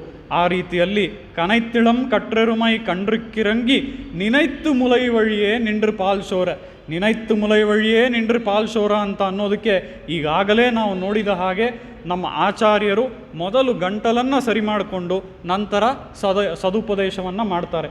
ಅದೇ ರೀತಿಯಲ್ಲಿ ಆ ಮರಿಗಳನ್ನು, ಶಿಷ್ಯರನ್ನು, ಇಲ್ಲಿ ಎಮ್ಮೆಗಳು ತನ್ನ ಮರಿಗಳನ್ನು ನೆನೆಸ್ಕೊಂಡು ಹಾಲನ್ನು ಸೋರೋದಕ್ಕೆ ಬಿಡ್ತಾ ಇದೆ. ಅದೇ ರೀತಿಯಲ್ಲಿ ನಮ್ಮ ಆಚಾರ್ಯರು ನಮ್ಮ ಹಿತವನ್ನು ನೆನೆಸ್ಕೊಂಡು, ಶಿಷ್ಯರು ಮುಂದೆ ಇದ್ದಾರೆ, ಆ ಶಿಷ್ಯರ ಹಿತವನ್ನು ನೆನೆಸ್ಕೊಂಡು ಹಾಗೇ ಹಾಲನ್ನು ಅಂದರೆ ವಿಷಯಗಳನ್ನು ಹಾಗೇ ಉಪದೇಶವಾಗಿ ನಮಗೆ ಕೊಡ್ತಾರೆ. ನನೈತ್ತಿಲ್ಲಂ ಶೇರಾಕ್ಕುಂ ನರ್ಚೆಲ್ವಂ ತಂಗಾಯ್ ಅಂತ ಅಂದರೆ ಇಲ್ಲಿ ನರ್ಚೆಲ್ವಂ ತಂಗಾಯ್ ಅನ್ನೋದೇ ಈ ಸಖಿಯ ಒಂದು ವಿಶೇಷವಾದ ಗುಣವನ್ನು ತೋರಿಸುವಂಥದ್ದು. ಆ ರೀತಿಯಲ್ಲಿ ನನೈತ್ತಿಲ್ಲಂ ಶೇರಾಕ್ಕುಂ ನರ್ಚೆಲ್ವಂ ತಂಗಾಯ್. ನನೈತ್ತಿಲ್ಲಂ ಅಂದರೆ ಏನರ್ಥ? ಈ ಎಮ್ಮೆಗಳು ಹಾಗೇ ಆ ಹಾಲನ್ನು ಸೋರೋದಕ್ಕೆ ಬಿಡ್ತಾ ಇದೆ, ಆ ಹಾಲೆಲ್ಲ ಹಾಗೇ ಮಣ್ಣಿನ ಜೊತೆ ಸೇರಿ ಕೆಸರಾಗ್ತಾ ಇದೆ. ಆ ಮನೆಯಲ್ಲಿ ಒಬ್ಬ ಗೋಪಾಲಕ ಇದ್ದಾನಲ್ವಾ, ಅವನೇನು ಮಾಡ್ತಾ ಇದ್ದಾನೆ? ಅವನು ಇಲ್ಲಿ ನೋಡ್ತಾ ಇಲ್ಲ, ಈ ಕೆಲಸವನ್ನು ನೋಡ್ತಾ ಇಲ್ಲ. ಅವನ ಕೆಲಸ ಏನು? ಅವನ ವೃತ್ತಿಯೇ ಇದು, ಈ ಹಸುಗಳ ಪರಿಪಾಲನೆ ಮಾಡೋದು, ಆ ಹಸುಗಳಿಂದ ಹಾಲು ಕರೆಯುವಂಥದ್ದು, ಇದೇ ಅವನ ಕೆಲಸ. ಆದರೆ ಅವನು ಈ ಕೆಲಸವನ್ನು ಮಾಡ್ತಾ ಇಲ್ವಲ್ಲ ಅಂತ ಹೇಳಿದ್ರೆ, ಈ ಕೆಲಸವನ್ನು ಅವನು ಏನಕ್ಕೆ ಮಾಡ್ತಾ ಇಲ್ಲ? ಅವನು ಅತ್ಯಂತ ಶ್ರೀಕೃಷ್ಣನಿಗೆ ಪ್ರಿಯನು. ಆ ರೀತಿಯಲ್ಲಿ ನರ್ಚೆಲ್ವನ್ ತಂಗಾಯ್, ಆ ಶ್ರೀಕೃಷ್ಣನಿಗೆ ಇವನು ಪ್ರಿಯನಾದ್ದರಿಂದ ಆ ಶ್ರೀಕೃಷ್ಣನ ಧ್ಯಾನವನ್ನು ಮಾಡಿಕೊಂಡಿದ್ದಾನೆ. ಅದರಲ್ಲಿ ಅವನು ಮಾಡಬೇಕಾಗಿರುವಂಥ ಕೆಲಸದಲ್ಲಿ ಸ್ವಲ್ಪ ವಿಳಂಬ ಬಂದ್ಬಿಟ್ಟಿದೆ. ವಿಳಂಬ ಬಂದಿದೆ ಅಷ್ಟೇ, ಅವನು ಮಾಡ್ತಾ ಇಲ್ಲ ಅಂತ ಅಲ್ಲ. ಅವನು ಸ್ವಲ್ಪ ಹೊತ್ತಾದಮೇಲೆ ಹೋಗಿ ಅದನ್ನು ಕರೀತಾನೆ. ಅಂದರೆ ಏನರ್ಥ? ಇಲ್ಲಿ ನಾವು ನೋಡೋದಾದರೆ ಆ ಹಾಲೆಲ್ಲ ಸೋರ್ತಾ ಇದೆ, ಅದು ಕೆಸರಾಗ್ತಾ ಇದೆ, ಆ ಮನೆಯವನು ಹಾಗೆ ಮಲಗಿದ್ದಾನೆ. ನಾವು ಕೂಡ ನಮ್ಮ ಕರ್ಮಾನುಷ್ಠಾನಗಳನ್ನು, ಉದಾಹರಣೆಗೆ ಯಾವುದೋ ಒಂದು ಉತ್ಸವ ಇದೆ ದೇವಸ್ಥಾನದಲ್ಲಿ, ನಾವು ಹೋಗ್ತೀವಿ. ಆ ಉತ್ಸವ ಸಂಜೆಯ ಒಂದು ಸೂರ್ಯಾಸ್ತದ ಸಮಯದಲ್ಲಿ ಇರುತ್ತೆ. ಸರಿ, ಅಲ್ಲಿ ಹೋಗಬೇಕು, ನಾವು ಹೆಲ್ಪ್ ಮಾಡಬೇಕು, ಅಲ್ಲಿ ಕೈಂಕರ್ಯ ಮಾಡಬೇಕು ಅನ್ನೋಂಥ ಮನಸ್ಸೆಲ್ಲ ನಮಗಿರುತ್ತೆ. ಅದ್ರ ಪ್ರಕಾರ ನಾವು ಹೋಗಿ ಅಲ್ಲಿ ಕೈಂಕರ್ಯಗಳನ್ನು ಮಾಡ್ತೀವಿ. ಆದರೆ ಆ ಒಂದು ಸೂರ್ಯಾಸ್ತದ ಸಾಯಂ ಸಂಧ್ಯಾ ವಂದನೆಯನ್ನು, ಆ ಉತ್ಸವವನ್ನು ಮುಗಿಸ್ಕೊಂಡು ಬಂದು ನಾವು ಖಂಡಿತ ಮಾಡಲೇಬೇಕು, ವಿಳಂಬವಾಗಿ ಮಾಡಲೇಬೇಕು. ಇಲ್ಲಿ ಹೇಗೆ ಇವನು ವಿಳಂಬವಾಗಿ ತನ್ನ ಕಾರ್ಯವನ್ನು ಮಾಡ್ತಾ ಇದ್ದಾನೋ ಅದೇ ರೀತಿ ಅವನ ಕಾರ್ಯವನ್ನು ಅವನು ಬಿಟ್ಟಿಲ್ಲ, ಈಗ ಶ್ರೀಕೃಷ್ಣನ ಧ್ಯಾನದಲ್ಲಿದ್ದಾನೆ.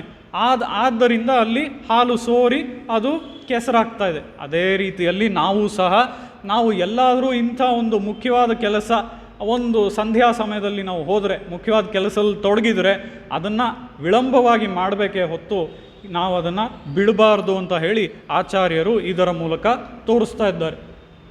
ಆ ರೀತಿಯಲ್ಲಿ ನನೈತ್ತಿಲ್ಲಂ ಶೇರಾಕ್ಕುಂ ನರ್ಚೆಲ್ವನ್ ತಂಗಾಯ್. ಇಲ್ಲಿ ನರ್ಚೆಲ್ವನ್ ತಂಗಾಯ್ ಅಂದರೆ ಯಾರು ಅಂತ ನೋಡಿದ್ರೆ, ನರ್ಚೆಲ್ವನ್ ತಂಗಾಯ್ ಅಂದರೆ ಹೀಗೆ ಬಹಳ ಐಶ್ವರ್ಯವನ್ನು ಹೊಂದಿರುವಂಥವನು. ಯಾವ ಐಶ್ವರ್ಯ, ಯಾವ ಸಂಪತ್ತು ಅಂತ ಅಂದರೆ, ನಾನು ನಿಮಗೆ ಮೊದಲೇ ಹೇಳಿದ ಹಾಗೆ ಹಿಂದಿನ ಪಾಸುರಗಳಲ್ಲೇ ಐಶ್ವರ್ಯದ ಬಗ್ಗೆ ಇಲ್ಲಿ ಹೇಳಿದ್ದಾಳೆ ಗೋದಾದೇವಿ. ಯಾವ ಐಶ್ವರ್ಯ ಅಂದರೆ ಅವನಿಗೆ ಕೈಂಕರ್ಯ ಅನ್ನುವಂತಹ ಐಶ್ವರ್ಯ. ಆ ಕೈಂಕರ್ಯ ಅನ್ನುವಂತಹ ಐಶ್ವರ್ಯವನ್ನು ಉಳ್ಳವರೇ ಇಷ್ಟೂ ಸಖಿಯರು. ಇಷ್ಟೂ ಜನ ಸಖಿಯರು ಅವನಿಗೆ ಕೈಂಕರ್ಯ ಅನ್ನುವಂತಹ ಐಶ್ವರ್ಯವನ್ನು ಹೊಂದಿದವರು. ಅದೇ ರೀತಿಯಾಗಿ ಆ ಸಖಿಯ ಅಣ್ಣನೂ ಕೂಡ ಆ ಶ್ರೀಕೃಷ್ಣನಿಗೆ ಪ್ರಿಯವಾಗಿರೋನು. ಯಾಕೆ? ಈ ರೀತಿಯಾಗಿ ಹಲವಾರು ಕೈಂಕರ್ಯಗಳನ್ನು ಆ ಶ್ರೀಕೃಷ್ಣನಿಗೆ ಅವನು ಮೊದಲಿಂದಾನೂ ಮಾಡ್ತಾ ಬರ್ತಾ ಇದ್ದಾನೆ. ಆದ್ದರಿಂದಲೇ ಆ ಗೋಪನೂ ಸಹ ಶ್ರೀಕೃಷ್ಣನಿಗೆ ಪ್ರಿಯವಾಗಿರೋನು ಅಂತ ಹೇಳಿ ಇಲ್ಲಿ ಗೋದಾದೇವಿ ತೋರಿಸ್ತಾ ಇದ್ದಾಳೆ. ಅದರ ಪ್ರಕಾರ ನನೈತ್ತಿಲ್ಲಂ ಶೇರಾಕ್ಕುಂ ನರ್ಚೆಲ್ವಂತಂಗಾಯ್ ಅಂತ ಅಂದರೆ ಆ ರೀತಿಯಲ್ಲಿ ಐಶ್ವರ್ಯವನ್ನು ಹೊಂದಿರುವವನು, ಅಂಥ ಸಂಪತ್ತನ್ನು ಹೊಂದಿರುವವನು, ಅಂಥವನಿಗೆ ತಂಗಿ ನೀನು, ಅಂಥವನ ತಂಗಿಯಾಗಿ ಹೀಗೆ ಒಳಗೆ ಮಲಗಿದೀಯಾ, ಎದ್ದು ಬಾ ಅಂತ ಹೇಳಿ ಇಲ್ಲಿ ಗೋದಾದೇವಿ ಹೇಳ್ತಾ ಇದ್ದಾಳೆ. ನನೈತ್ತಿಲ್ಲಂ ಶೇರಾಕ್ಕುಂ ನರ್ಚೆಲ್ವಂತಂಗಾಯ್ ನಿನ್ ವಾಷರ್ ಪನಿತ್ತಲೈ ವಿಳ್ಯ ನಿನ್ ವಾಷರ್ ಕಡೆಪಟ್ರಿ. ಪನಿತ್ತಲೈ ವಿಳ್ಯ ನಿನ್ ವಾಷರ್ ಕಡೆಪಟ್ರಿ ಅಂದರೆ ಏನು? ಇಲ್ಲಿಯವರೆಗೂ ಗೋದಾದೇವಿ ಬಹಳಷ್ಟು ಪ್ರಕೃತಿ ಸೌಂದರ್ಯಗಳನ್ನು ವರ್ಣನೆ ಮಾಡಿದ್ದಾಳೆ. ಆ ಪ್ರಕೃತಿ ಸೌಂದರ್ಯಗಳಲ್ಲಿ ನಾವು ಎಮ್ಮೆಯ ಬಗ್ಗೆನೂ ನೋಡಿದ್ದೀವಿ, ಈ ಒಂದು ಡಾನ್ ಟೈಮು ನೋಡಿದ್ದೀವಿ, ಕಿಳ್ವಾನಂ ವೆಳ್ಳೆಂಡ್ರ್ ಅಂತ ಹೇಳಿ ಈ ರೀತಿಯಾಗಿ ಹಕ್ಕಿಗಳು ಕೂಗೋದನ್ನು ನೋಡಿದ್ದೀವಿ. ಈ ಪ್ರಕೃತಿ ಸೌಂದರ್ಯ ಎಲ್ಲ ಒಂದು ಕಡೆ ಇದ್ದರೆ, ಈಗ ಈ ಪಾಶುರದಲ್ಲಿ ಈ ಧನುರ್ಮಾಸದ ಒಂದು ವೆದರನ್ನು ವರ್ಣನೆ ಮಾಡ್ತಾ ಇದ್ದಾಳೆ. ಈ ಧನುರ್ಮಾಸದಲ್ಲಿ ಹೇಗಿರುತ್ತೆ ಅಂತ ಅಂದರೆ, ಧನುರ್ಮಾಸದಲ್ಲಿ ಪನಿತ್ತಲವಿಳ್ಯ ವಾಷರ್ ಕಡೆಪಟ್ರಿ. ನಿನ್ನ ಮನೆ ಬಾಗಿಲಿನಲ್ಲಿ ನಾವು ಬಂದು ನಿಂತಿದ್ದೀವಿ. ಅದು ಯಾರು? ಈ ರೀತಿಯಾಗಿ ನಿನ್ನ ಸಖಿಯರು ಎಲ್ಲ ಭಾಗವತರು ನಾವೆಲ್ಲರೂ ಬಂದಿದ್ದೀವಿ. ನಮ್ಮನ್ನೆಲ್ಲ ನೀನು ಎಲ್ಲಿ ನಿಲ್ಲಿಸಿದೀಯಾ ಅಂತ ಅಂದರೆ ನಿಮ್ಮ ಮನೆಯ ಬಾಗಿಲಲ್ಲಿ. ಅದು ಹೇಗಿದೆ? ಮೇಲಿಂದ ಮಂಜು ಬೀಳ್ತಾ ಇದೆ. ಈ ರೀತಿಯಾಗಿ ಮಂಜು ಬೀಳ್ತಾ ಇರುವಂಥ ಇಂಥ ಚಳಿ ಸಮಯದಲ್ಲಿ ನಮ್ಮ ಎಲ್ಲ ಭಾಗವತರನ್ನು ಹೀಗೆ ಹೊರಗೆ ನಿಲ್ಲಿಸಿದೆಯಲ್ಲ, ಇದು ಸರಿನಾ? ನೀನು ಆದಷ್ಟು ಬೇಗ ಎದ್ದು ಬಾ ಅಂತ ಹೇಳಿ ಇಲ್ಲಿ ಗೋದಾದೇವಿ ಹೇಳ್ತಾ ಇದ್ದಾಳೆ. ಆ ರೀತಿಯಲ್ಲಿ ಪನಿತ್ತಲೈ ವಿಳ್ಳ ನಿನ್ ವಾಷರ್ ಕಡೈಪಟ್ರಿ ಶಿನತ್ತಿನಾಲ್ ತೆನ್ನಿಲಂಗೈ ಕೋಮಾನೈ ಚೆಟ್ರೆ. ಶಿನತ್ತಿನಾಲ್ ತೆನ್ನಿಲಂಗೈ ಕೋಮಾನೈ ಚೆಟ್ರ ಅನ್ನೋದಕ್ಕೆ ಇಲ್ಲಿ ನಾವು ಅರ್ಥ ನೋಡೋದಾದರೆ, ಶಿನಮ್ ಅಂತ ಅಂದರೆ ಕೋಪ. ಈ ಕೋಪದಿಂದ ಶಿನತ್ತಿನಾಲ್ ತೆನ್ನಿಲಂಗೈ ಕೋಮಾನೈ ಚೆಟ್ರ, ಆ ಲಂಕೆಯಲ್ಲಿ ಅಲ್ಲಿದ್ದಂತಹ ಅರಕ್ಕನ್, ಯಾರು? ರಾಕ್ಷಸ ರಾವಣ. ಆ ರಾವಣನನ್ನು ಸಂಹಾರ ಮಾಡಿದ ರಾಮನನ್ನು ಹಾಡೋದಕ್ಕೆ ನಾವು ಹೋಗೋಣ ಬಾ ಅಂತ ಹೇಳಿ ಈ ಸಖಿಯನ್ನು ಎಬ್ಬಿಸ್ತಾ ಇದ್ದಾಳೆ. ಇಲ್ಲಿ ಶಿನತ್ತಿನಾಲ್ ತೆನ್ನಿಲಂಗೈ ಕೋಮಾನೈ ಚಟ್ರ ಅಂತ ಅಂದರೆ ಏನು ಅಂದರೆ, ಇದು ನಮ್ಮ ಇವತ್ತು ನಾವು ಜನರಲಿ ಸಾಮಾನ್ಯವಾಗಿ ನೋಡುವಂಥ ಒಂದು ವಿಷಯ ಏನು ಅಂತ ಅಂದರೆ, ಈ ಕೋಪದ ಬಗ್ಗೆ ಬಂದಾಗ ಇಂಗ್ಲೀಷ್ನಲ್ಲಿ ನಾವು ಅದನ್ನು ಇವತ್ತು ಆ್ಯಂಗರ್ ಮ್ಯಾನೇಜ್ಮೆಂಟ್ ಅಂತ ಕರಿತೀವಿ ಅಲ್ವಾ? ಆ್ಯಂಗರ್ ಮ್ಯಾನೇಜ್ಮೆಂಟ್ ಅಂದರೆ ಏನು? ನಮಗೆ ಯಾವ ಸಮಯದಲ್ಲಿ ಕೋಪ ಬರಬೇಕು, ಮತ್ತು ಆ ಕೋಪ ಹೇಗಿರಬೇಕು, ಆ ಕೋಪ ಎಷ್ಟು ಸಮಯದವರೆಗೂ ಇರಬೇಕು, ಆ ಕೋಪವನ್ನು ನಾವು ಯಾವ ರೀತಿ ತೋರಿಸ್ಬೇಕು, ಇವೆಲ್ಲ ನಾವು ಆ್ಯಂಗರ್ ಮ್ಯಾನೇಜ್ಮೆಂಟಲ್ಲಿ ನೋಡ್ತೀವಿ ಅಲ್ವಾ? ಅದೇ ವಿಷಯವನ್ನು ಇಲ್ಲಿ ಗೋದಾದೇವಿಯು ಸಹ ಹೇಳ್ತಾ ಇದ್ದಾಳೆ. ಕೋಪ ನಮಗೆ ಬರೋದಾದರೆ ಅದು ಯಾವಾಗ ಬರಬೇಕು, ಅದು ಹೇಗಿರಬೇಕು, ಎಷ್ಟೊತ್ತಿರಬೇಕು, ಯಾವಾಗ ಅದನ್ನು ಮುಗಿಸ್ಬೇಕು. ಆ ರೀತಿಯಲ್ಲಿ ಈ ಕೋಪದ ಬಗ್ಗೆ ಶಿನತ್ತಿನಾಲ್ ತೆನ್ನಿಲಂಗೈ ಕೋಮಾನೈ ಚೆಟ್ರ ಅಂತ ಹೇಳಿ ಗೋದಾದೇವಿ ತೋರಿಸ್ತಾ ಇದ್ದಾಳೆ. ಇದಕ್ಕೆ ನಾವೊಂದು ಉದಾಹರಣೆಯನ್ನು ನೋಡೋದಾದರೆ, ಈ ಉದಾಹರಣೆ ಯಾವುದು ಅಂತ ಅಂದರೆ ರಾಮಾಯಣದಿಂದ ಉದಾಹರಣೆ. ರಾಮಾಯಣದಲ್ಲಿ ಶ್ರೀರಾಮನ ಒಂದು ಕ್ಯಾರೆಕ್ಟರ್ನ ನಾವು ನೋಡಿದ್ರೆ, ಶ್ರೀರಾಮ ಕೋಪಗೊಂಡಿರುವಂತಹ ಸಂದರ್ಭಗಳು ಅತ್ಯಂತ ಕಡಿಮೆ. ಅವನ ಕೋಪನೇ ಗೊಂಡಿಲ್ಲ ಅಂಥ ಸಂದರ್ಭಗಳು. ಆದರೆ ಅದೇ ಲಕ್ಷ್ಮಣನನ್ನು ನೋಡಿದ್ರೆ ಲಕ್ಷ್ಮಣ ಎಷ್ಟೋ ಸಾರಿ ಕೋಪಗೊಂಡಿದ್ದಾನೆ. ಯಾಕೆ? ಲಕ್ಷ್ಮಣ ಆದಿಶೇಷನ ಅವತಾರ. ಆ ರೀತಿಯಲ್ಲಿ ಲಕ್ಷ್ಮಣನ ಕೋಪ ಬಹಳಷ್ಟು ಬಾರಿ ನೋಡ್ಬೋದು, ಆದರೆ ಶ್ರೀರಾಮನ ಕೋಪ ಅಷ್ಟು ಬಾರಿ ನೋಡೋಕ್ಕಾಗಲ್ಲ. ಆದರೆ ಒಂದು ಸಮಯದಲ್ಲಿ ಆ ಶ್ರೀರಾಮನಿಗೂ ಕೂಡ ಕೋಪ ಬಂತಂತೆ. ಯಾವಾಗ ಅಂತ ಅಂದರೆ, ಶ್ರೀರಾಮ ವಿಭೀಷಣ ಈಗ ತಾನೇ ಹೊಸದಾಗಿ ತನ್ನ ಪಕ್ಷಕ್ಕೆ ಬಂದಿದ್ದಾನೆ.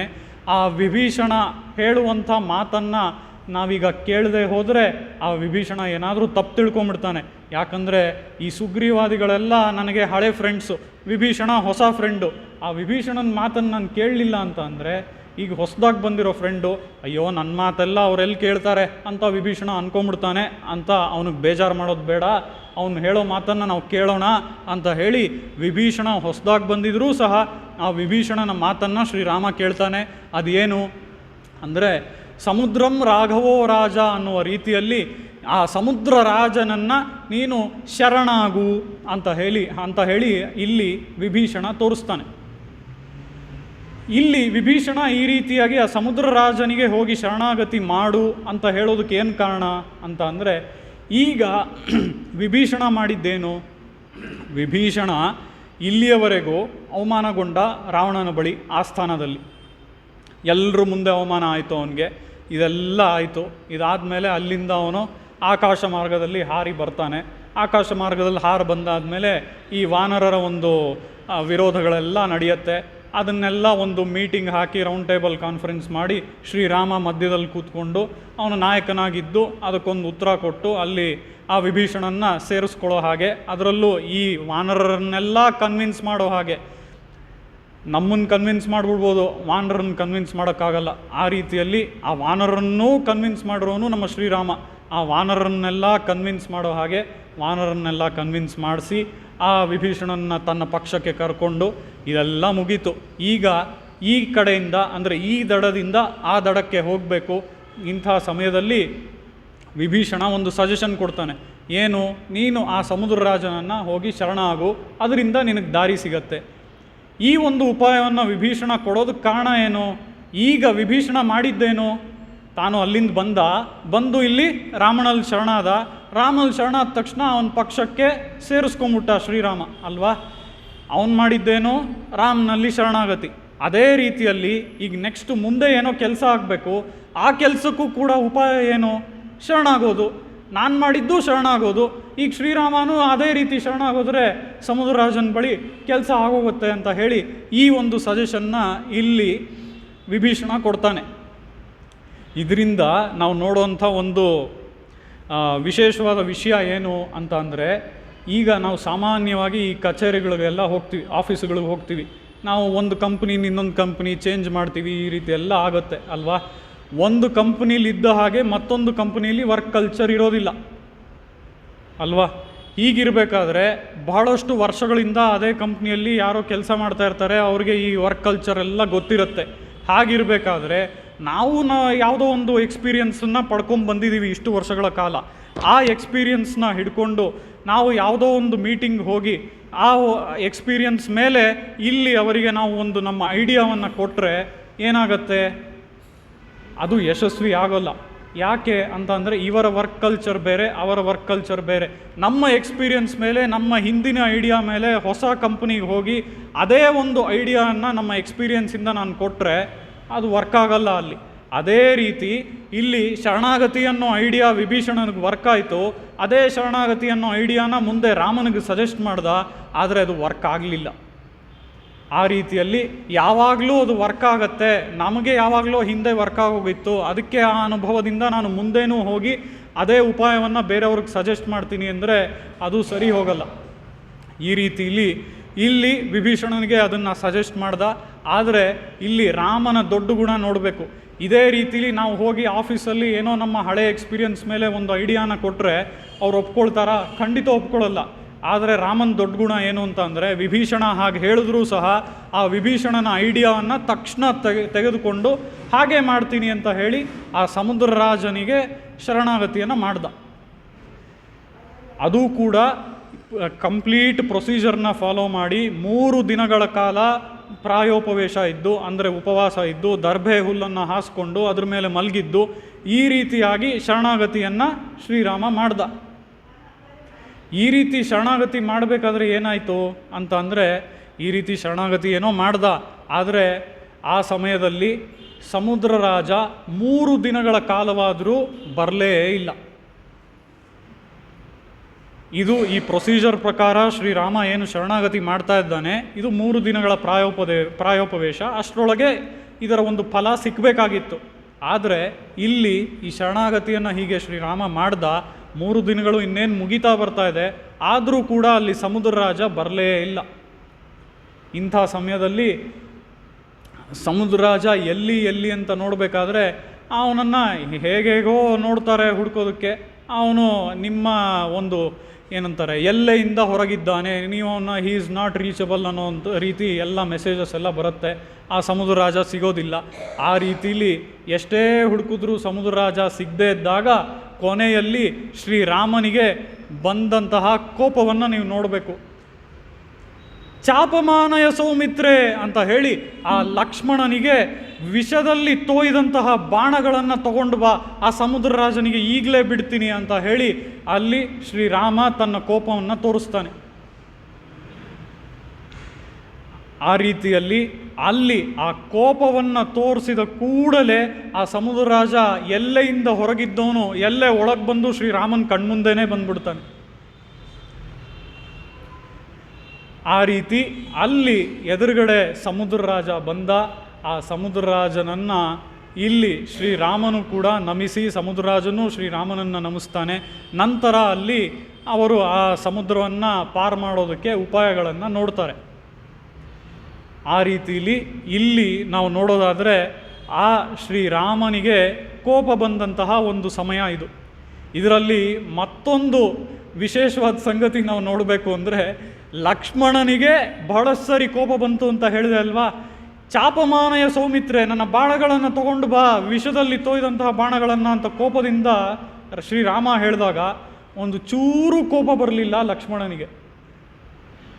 ಅವನು ಅಷ್ಟು ಶಾಂತವಾಗಿದ್ದ ಲಕ್ಷ್ಮಣ ಆ ಸಮಯದಲ್ಲಿ. ಇದೆಲ್ಲ ಈ ಕೋಪ ಬೇಕಾ, ಈಗ ಸಮುದ್ರ ರಾಜನ ಮೇಲೆ ಈ ಕೋಪ ತೋರಿಸ್ಬೇಕಾ ಅನ್ನೋವಂಥ ಒಂದು ಮನಸ್ಥಿತಿಯಲ್ಲಿ ಲಕ್ಷ್ಮಣ ಇದ್ದ. ಆ ರೀತಿಯಲ್ಲಿ ನಾವು ನೋಡೋದಾದರೆ ಶ್ರೀರಾಮನ ಕೋಪ ಆಗ ಬಂತು.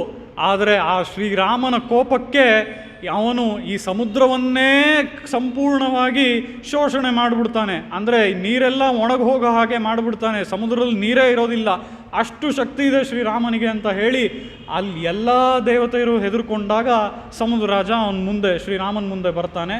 ಈ ರೀತಿಯಾಗಿ ಮುಂದೆ ಅವರು ಲಂಕೆಗೆ ಹೋಗುವಂತಹ ಕೆಲಸಗಳೆಲ್ಲ ನಡೆಯುತ್ತೆ. ಆ ಸಮಯದಲ್ಲಿ ಶ್ರೀರಾಮ ಕೋಪ ಮಾಡಿಕೊಂಡ. ಆದರೆ ಕೋಪದ ಒಂದು ಫುಲ್ ಸ್ಟಾಪ್ ನೋಡಿ ಅಲ್ಲಿ ಸಮುದ್ರ ರಾಜ ಬಂದ್ಬಿಟ್ಟ. ಆಗೋಯ್ತು ಅಷ್ಟೇ.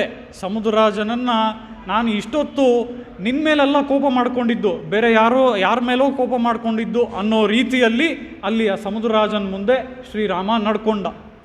ಇದೇನೇ ಆ್ಯಂಗರ್ ಮ್ಯಾನೇಜ್ಮೆಂಟ್ ಪ್ರಿನ್ಸಿಪಲ್ಸ್. ಅವನು ಬಂದಾಯಿತು, ಅವನ ಮೇಲೆ ಮತ್ತೆ ಆ ಕೋಪವನ್ನೇ ಎಕ್ಸ್ಟೆಂಡ್ ಮಾಡಿಕೊಂಡು ಅದನ್ನು ತೋರಿಸೋವಂಥದ್ರಲ್ಲಿ ಏನೂ ಪ್ರಯೋಜನ ಇಲ್ಲ ಅಂತ ಹೇಳಿ ಆ ಕೋಪವನ್ನು ಅಲ್ಲೇ ನಿಲ್ಲಿಸಿ ಆ ಶ್ರೀರಾಮ ಆ ಸಮುದ್ರ ರಾಜನ ಜೊತೆ ಈ ಕೋಪ ನಾನು ಬೇರೆ ಯಾರಿಗೋ ಮಾಡ್ಕೊಂಡಿದ್ದು, ನಿನಗಲ್ಲ ಅಂತ ಹೇಳಿ ಅಷ್ಟು ಚೆನ್ನಾಗಿ ಸಮುದ್ರ ರಾಜನ ಜೊತೆ ಮಾತಾಡ್ತಾನೆ. ಹೀಗಿರುವಂಥ ಶ್ರೀರಾಮ ಮತ್ತೆ ಶಿನತ್ತಿನಾಲ್ ತೆನ್ನಿಲಂಗೈ ಕೋಮಾನೈ ಚಟ್ರ, ಅವನು ಕೋಪ ಮಾಡಿಕೊಂಡು ರಾವಣನನ್ನು ಸಂಹಾರ ಮಾಡೋದಕ್ಕೆ ಸಾಧ್ಯನಾ ಅಂತ ಅಂದರೆ ಈ ಪ್ರಶ್ನೆ ಯಾಕೆ ಬರುತ್ತೆ ಅಂತ ಅಂದರೆ, ಶ್ರೀರಾಮನೇ ಒಂದು ಕಡೆ ಹೇಳ್ತಾನೆ, ವಿಭೀಷಣೋವಾ ಸುಗ್ರೀವ ಯದಿವಾ ರಾವಣ ಸ್ವಯಂ ಅಂತ ಹೇಳಿ. ವಿಭೀಷಣನ್ನ ಇನ್ನೇನು ಕರ್ಕೋಬೇಕಾದ್ರೆ, ವಿಭೀಷಣ ನಮ್ಮ ಪಕ್ಷಕ್ಕೆ ಬರಬೇಕಾದ್ರೆ ಶ್ರೀರಾಮ ಕೊಡುವಂತಹ ಹೇಳಿಕೆ ಇದು. ವಿಭೀಷಣ ಬರಲಿ, ಸುಗ್ರೀವ ಬರಲಿ, ಅಥವಾ ಆ ರಾವಣನೇ ಬರಲಿ, ಅವನನ್ನು ಕೂಡ ಅವನು ಶರಣಾಗಿ ಬಂದರೆ ನನ್ನ ಪಕ್ಷಕ್ಕೆ ನಾನು ಸೇರಿಸ್ಕೊಳ್ತೀನಿ ಅಂತ ಹೇಳ್ದಂಥ ರಾಮ ರಾವಣನ ಮೇಲೆ ಕೋಪ ಮಾಡ್ಕೊಳ್ತಾನ? ಹೀಗೆ ಹೇಳ್ದಂಥ ರಾಮ ರಾವಣನ ಮೇಲೆ ಕೋಪ ಮಾಡ್ಕೊಳ್ಳೋದಕ್ಕೆ ಸಾಧ್ಯನೇ ಇಲ್ಲ.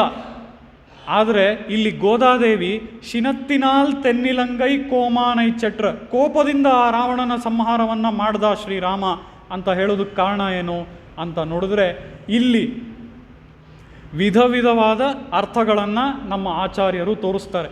ಅದರಲ್ಲಿ ಮೊದಲ ಒಂದು ಅರ್ಥವನ್ನು ನಾವು ನೋಡೋದಾದರೆ 5 ದಿನಗಳ ಯುದ್ಧ ಅಂತ ಅಂದ್ಕೊಳ್ತೀನಿ. 6ನೇ ದಿನದ ಯುದ್ಧದಲ್ಲಿ ರಾವಣ ತಾನಾಗೇ ಸ್ವಯಂ ಯುದ್ಧ ಭೂಮಿಗೆ ಇಳಿತಾನೆ. ಆ 6ನೇ ದಿನದ ಯುದ್ಧದಲ್ಲಿ ರಾವಣ ತಾನಾಗೇ ಬಂದಾಗ ಅಲ್ಲಿ ರಾವಣ ಬಹಳಷ್ಟು ಒಂದು ಏಟುಗಳನ್ನೆಲ್ಲ ಕೊಟ್ಟುಬಿಡ್ತಾನೆ. ತನ್ನ ಗದೆಯಿಂದ ತುಂಬ ಏಟಾಗೋ ಹಾಗೆ ಯಾರಿಗೆ ಹೊಡಿತಾನೆ ಅಂತ ಅಂದರೆ ಅಲ್ಲಿರುವಂತಹ ಹನುಮಂತನಿಗೆ ಹೊಡಿತಾನೆ. ಇಲ್ಲಿಯವರೆಗೂ ಎಷ್ಟೋ ಬಾಣಗಳೆಲ್ಲ ಬಿಟ್ಟಾಗಿದೆ ರಾವಣ, ಅದು ಶ್ರೀರಾಮನ್ನೂ ಬಂದು ತಾಕಿದೆ, ಅವಾಗೆಲ್ಲ ಏನೂ ಕೋಪ ಬರಲಿಲ್ಲ. ಆದರೆ ಹನುಮಂತನಿಗೆ ಈ ಗದಾ ಪ್ರಹಾರ ಯಾವಾಗ ನಡೀತೋ ತುಂಬ ಜೋರಾಗಿ ಏಟುಗಳನ್ನೆಲ್ಲ ಅವನು ಆ ಹನುಮಂತನಿಗೆ ಕೊಟ್ಟಾಗ ಆಗ ಶ್ರೀರಾಮನಿಗೆ ಕೋಪ ಬರುತ್ತೆ. ತಥೋ ರಾಮೋ ಮಹಾತೇಜ ರಾವಣೇನ ಕೃತವ್ರಣಂ ದೃಷ್ಟ್ವಾ ಪ್ಲವಗ ಶಾರ್ದೂಲಂ ಕ್ರೋಧಸ್ಯ ವಶಮೇ ಇವ ಅಂತ ಹೇಳಿ ಕ್ರೋಧಸ್ಯ ವಶಮೇ ಇವ ಅಂದರೆ ಏನು, ಅವನು ಕ್ರೋಧದ ವಶದಲ್ಲಿ, ಅಂದರೆ ಈಗ ನಾವೆಲ್ಲ ಕೋಪ ಮಾಡ್ಕೊಳ್ಳೋದು ಹಾಗೆ ಇರುತ್ತಲ್ವ, ನಾವು ಕೋಪ ಮಾಡಿಕೊಂಡ್ರೆ ನಮ್ಮ ಕಂಟ್ರೋಲಲ್ಲಿ ಕೋಪ ಇರುತ್ತಾ, ಕೋಪದ ಕಂಟ್ರೋಲಲ್ಲಿ ನಾವಿರ್ತೀವ? ಕೋಪದ ಕಂಟ್ರೋಲಲ್ಲೇ ನಾವಿರ್ತೀವಲ್ವಾ. ಆದರೆ ಇಲ್ಲಿ ವಾಲ್ಮೀಕಿಗಳು ಏನು ಹೇಳ್ತಾ ಇದ್ದಾರೆ ಅಂತ ಅಂದರೆ, ಕ್ರೋಧಸ್ಯ ವಶಮೇ ಇವ, ನಾವೆಲ್ಲ ಹೇಗೆ ಕೋಪ ಮಾಡ್ಕೊಳ್ತೀವೋ ಅದೇ ರೀತಿ ಕೋಪ ಮಾಡಿಕೊಂಡ ಹಾಗೆ ಶ್ರೀರಾಮ ಕಾಣಿಸ್ದ. ಅಂದರೆ ಏನರ್ಥ, ಅಲ್ಲಿ ಶ್ರೀರಾಮನಿಗೆ ಯಾವ ಮಟ್ಟಕ್ಕೆ ಕೋಪ ಬಂತು ಅಂತ ಅಂದರೆ, ಇಲ್ಲಿ ಅವನಿಗೆ ಎಷ್ಟೋ ಬಾಣಗಳು ಬಿಟ್ಟು ಏಟೆಲ್ಲ ಆಯಿತು, ಅವನು ಪೆಟ್ಟು ತಿಂದ, ಎಲ್ಲ ಆಯಿತು. ಆದರೆ ಆಗೆಲ್ಲ ಬರದೇ ಇರೋವಂಥ ಕೋಪ ಈ ಗದಾ ಪ್ರಹಾರ ಯಾವಾಗ ಹನುಮಂತನ ಮೇಲೆ ಕಂಟಿನ್ಯೂಸ್ ಆಗಿ ಮಾಡೋದಕ್ಕೆ ಶುರು ಮಾಡಿದ್ನೋ ರಾವಣ, ಆಗ ಬಂತು ನೋಡಿ ಶ್ರೀರಾಮನಿಗೆ ಕೋಪ. ಆಗ ಮಳೆ ಪೋಲ್ ಅಂತ ಗೋದಾದೇವಿ ಹೇಳುವ ಹಾಗೆ ಆ ಬಾಣಗಳ ಮಳೆಯನ್ನೇ ಸುರಿಸ್ದ ನಮ್ಮ ಶ್ರೀರಾಮ. ಆ ರೀತಿಯಲ್ಲಿ ಇಲ್ಲಿ ಕೋಪದ ಒಂದು ವಶದಲ್ಲಿ ಶ್ರೀರಾಮ ಇರುವಂತೆ ಆ ರೀತಿಯಲ್ಲಿ ಕೋಪ ಮಾಡಿಕೊಂಡು ರಾವಣನನ್ನು ಅವನು ಬಾಣಗಳಿಂದ ಹೊಡೆದ ಅಂತ ಹೇಳಿ ರಾಮಾಯಣದಲ್ಲಿ ತೋರಿಸ್ತಾರೆ. ಅದೇ ರೀತಿಯಲ್ಲಿ ಮತ್ತೊಂದು ಕಡೆ ಶ್ರೀರಾಮನಿಗೆ ಕೋಪ ಬಂತು. ಅದ್ಯಾವಾಗ ಅಂತ ಅಂದರೆ, ಇದೇ ಯುದ್ಧದಲ್ಲಿ ಮತ್ತೊಂದು ಸಮಯ ಶ್ರೀರಾಮನಿಗೆ ಕೋಪ ಬಂತು. ಅದು ಯಾವುದಕ್ಕಾಗಿ ಕೋಪ ಬಂತು ಅಂತ ನಾವು ನೋಡೋದಾದರೆ, ಶ್ರೀರಾಮನಿಗೆ ಎಷ್ಟೋ ಏಟುಗಳನ್ನು ತಿಂದಿದ್ದಾನೆ, ಎಲ್ಲ ಆಗಿದೆ.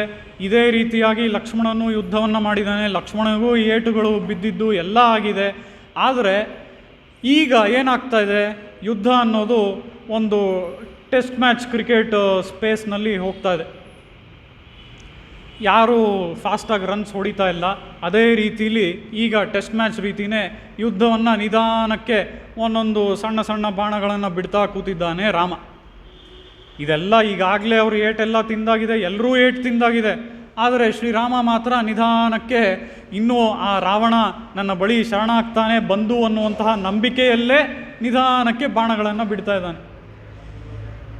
ಹಾಗಿರಬೇಕಾದ್ರೆ ಲಕ್ಷ್ಮಣ ಹೋಗಿ ಶ್ರೀರಾಮನ ಕಿವಿಯಲ್ಲಿ ಒಂದು ಗುಟ್ಟನ್ನು ಹೇಳ್ತಾನೆ. ಆ ಗುಟ್ಟನ್ನು ಹೇಳಿದ್ದೇ ಸಾಕು, ಅಲ್ಲಿ ಬಂತು ನೋಡಿ ಶ್ರೀರಾಮನಿಗೆ ಕೋಪ. ಹಾಗೇನು ಹೇಳ್ದ ಲಕ್ಷ್ಮಣ ಶ್ರೀರಾಮನ ಕಿವಿಯಲ್ಲಿ ಅಂತ ನೋಡಿದ್ರೆ, ಓ ರಾಮ, ನೀನು ಯಾರ ವಿರುದ್ಧ ಯುದ್ಧ ಮಾಡ್ತಾ ಇದೀಯ ಗೊತ್ತಾ? ನೀನು ಯುದ್ಧನೇ ಮಾಡ್ತಾ ಇಲ್ಲ, ನೀನು ಮಾಡ್ತಾ ಇರೋದೆಲ್ಲ ಯುದ್ಧ ಅಂತ ಕರೀತಾರಾ? ಈ ರೀತಿ ಸಣ್ಣ ಸಣ್ಣ ಬಾಣಗಳನ್ನೆಲ್ಲ ಬಿಡ್ತಾ ಇದೆಯಲ್ಲ, ನೀನು ಮಾಡ್ತಾ ಇರೋದು ರಾವಣನ ವಿರುದ್ಧ. ಆ ರಾವಣ ಯಾರು ಗೊತ್ತಾ? ಸೀತೆಯನ್ನು ಅಪಹರಣ ಮಾಡಿದವನು ಅಂದಿದ್ದಕ್ಕೆ ಶ್ರೀರಾಮನ ಕೋಪ ಬರಲಿಲ್ಲ. ಅಲ್ಲಿ ಆ ರಾವಣನ ಬಗ್ಗೆ ನೆನಪಿಸ್ಕೋ.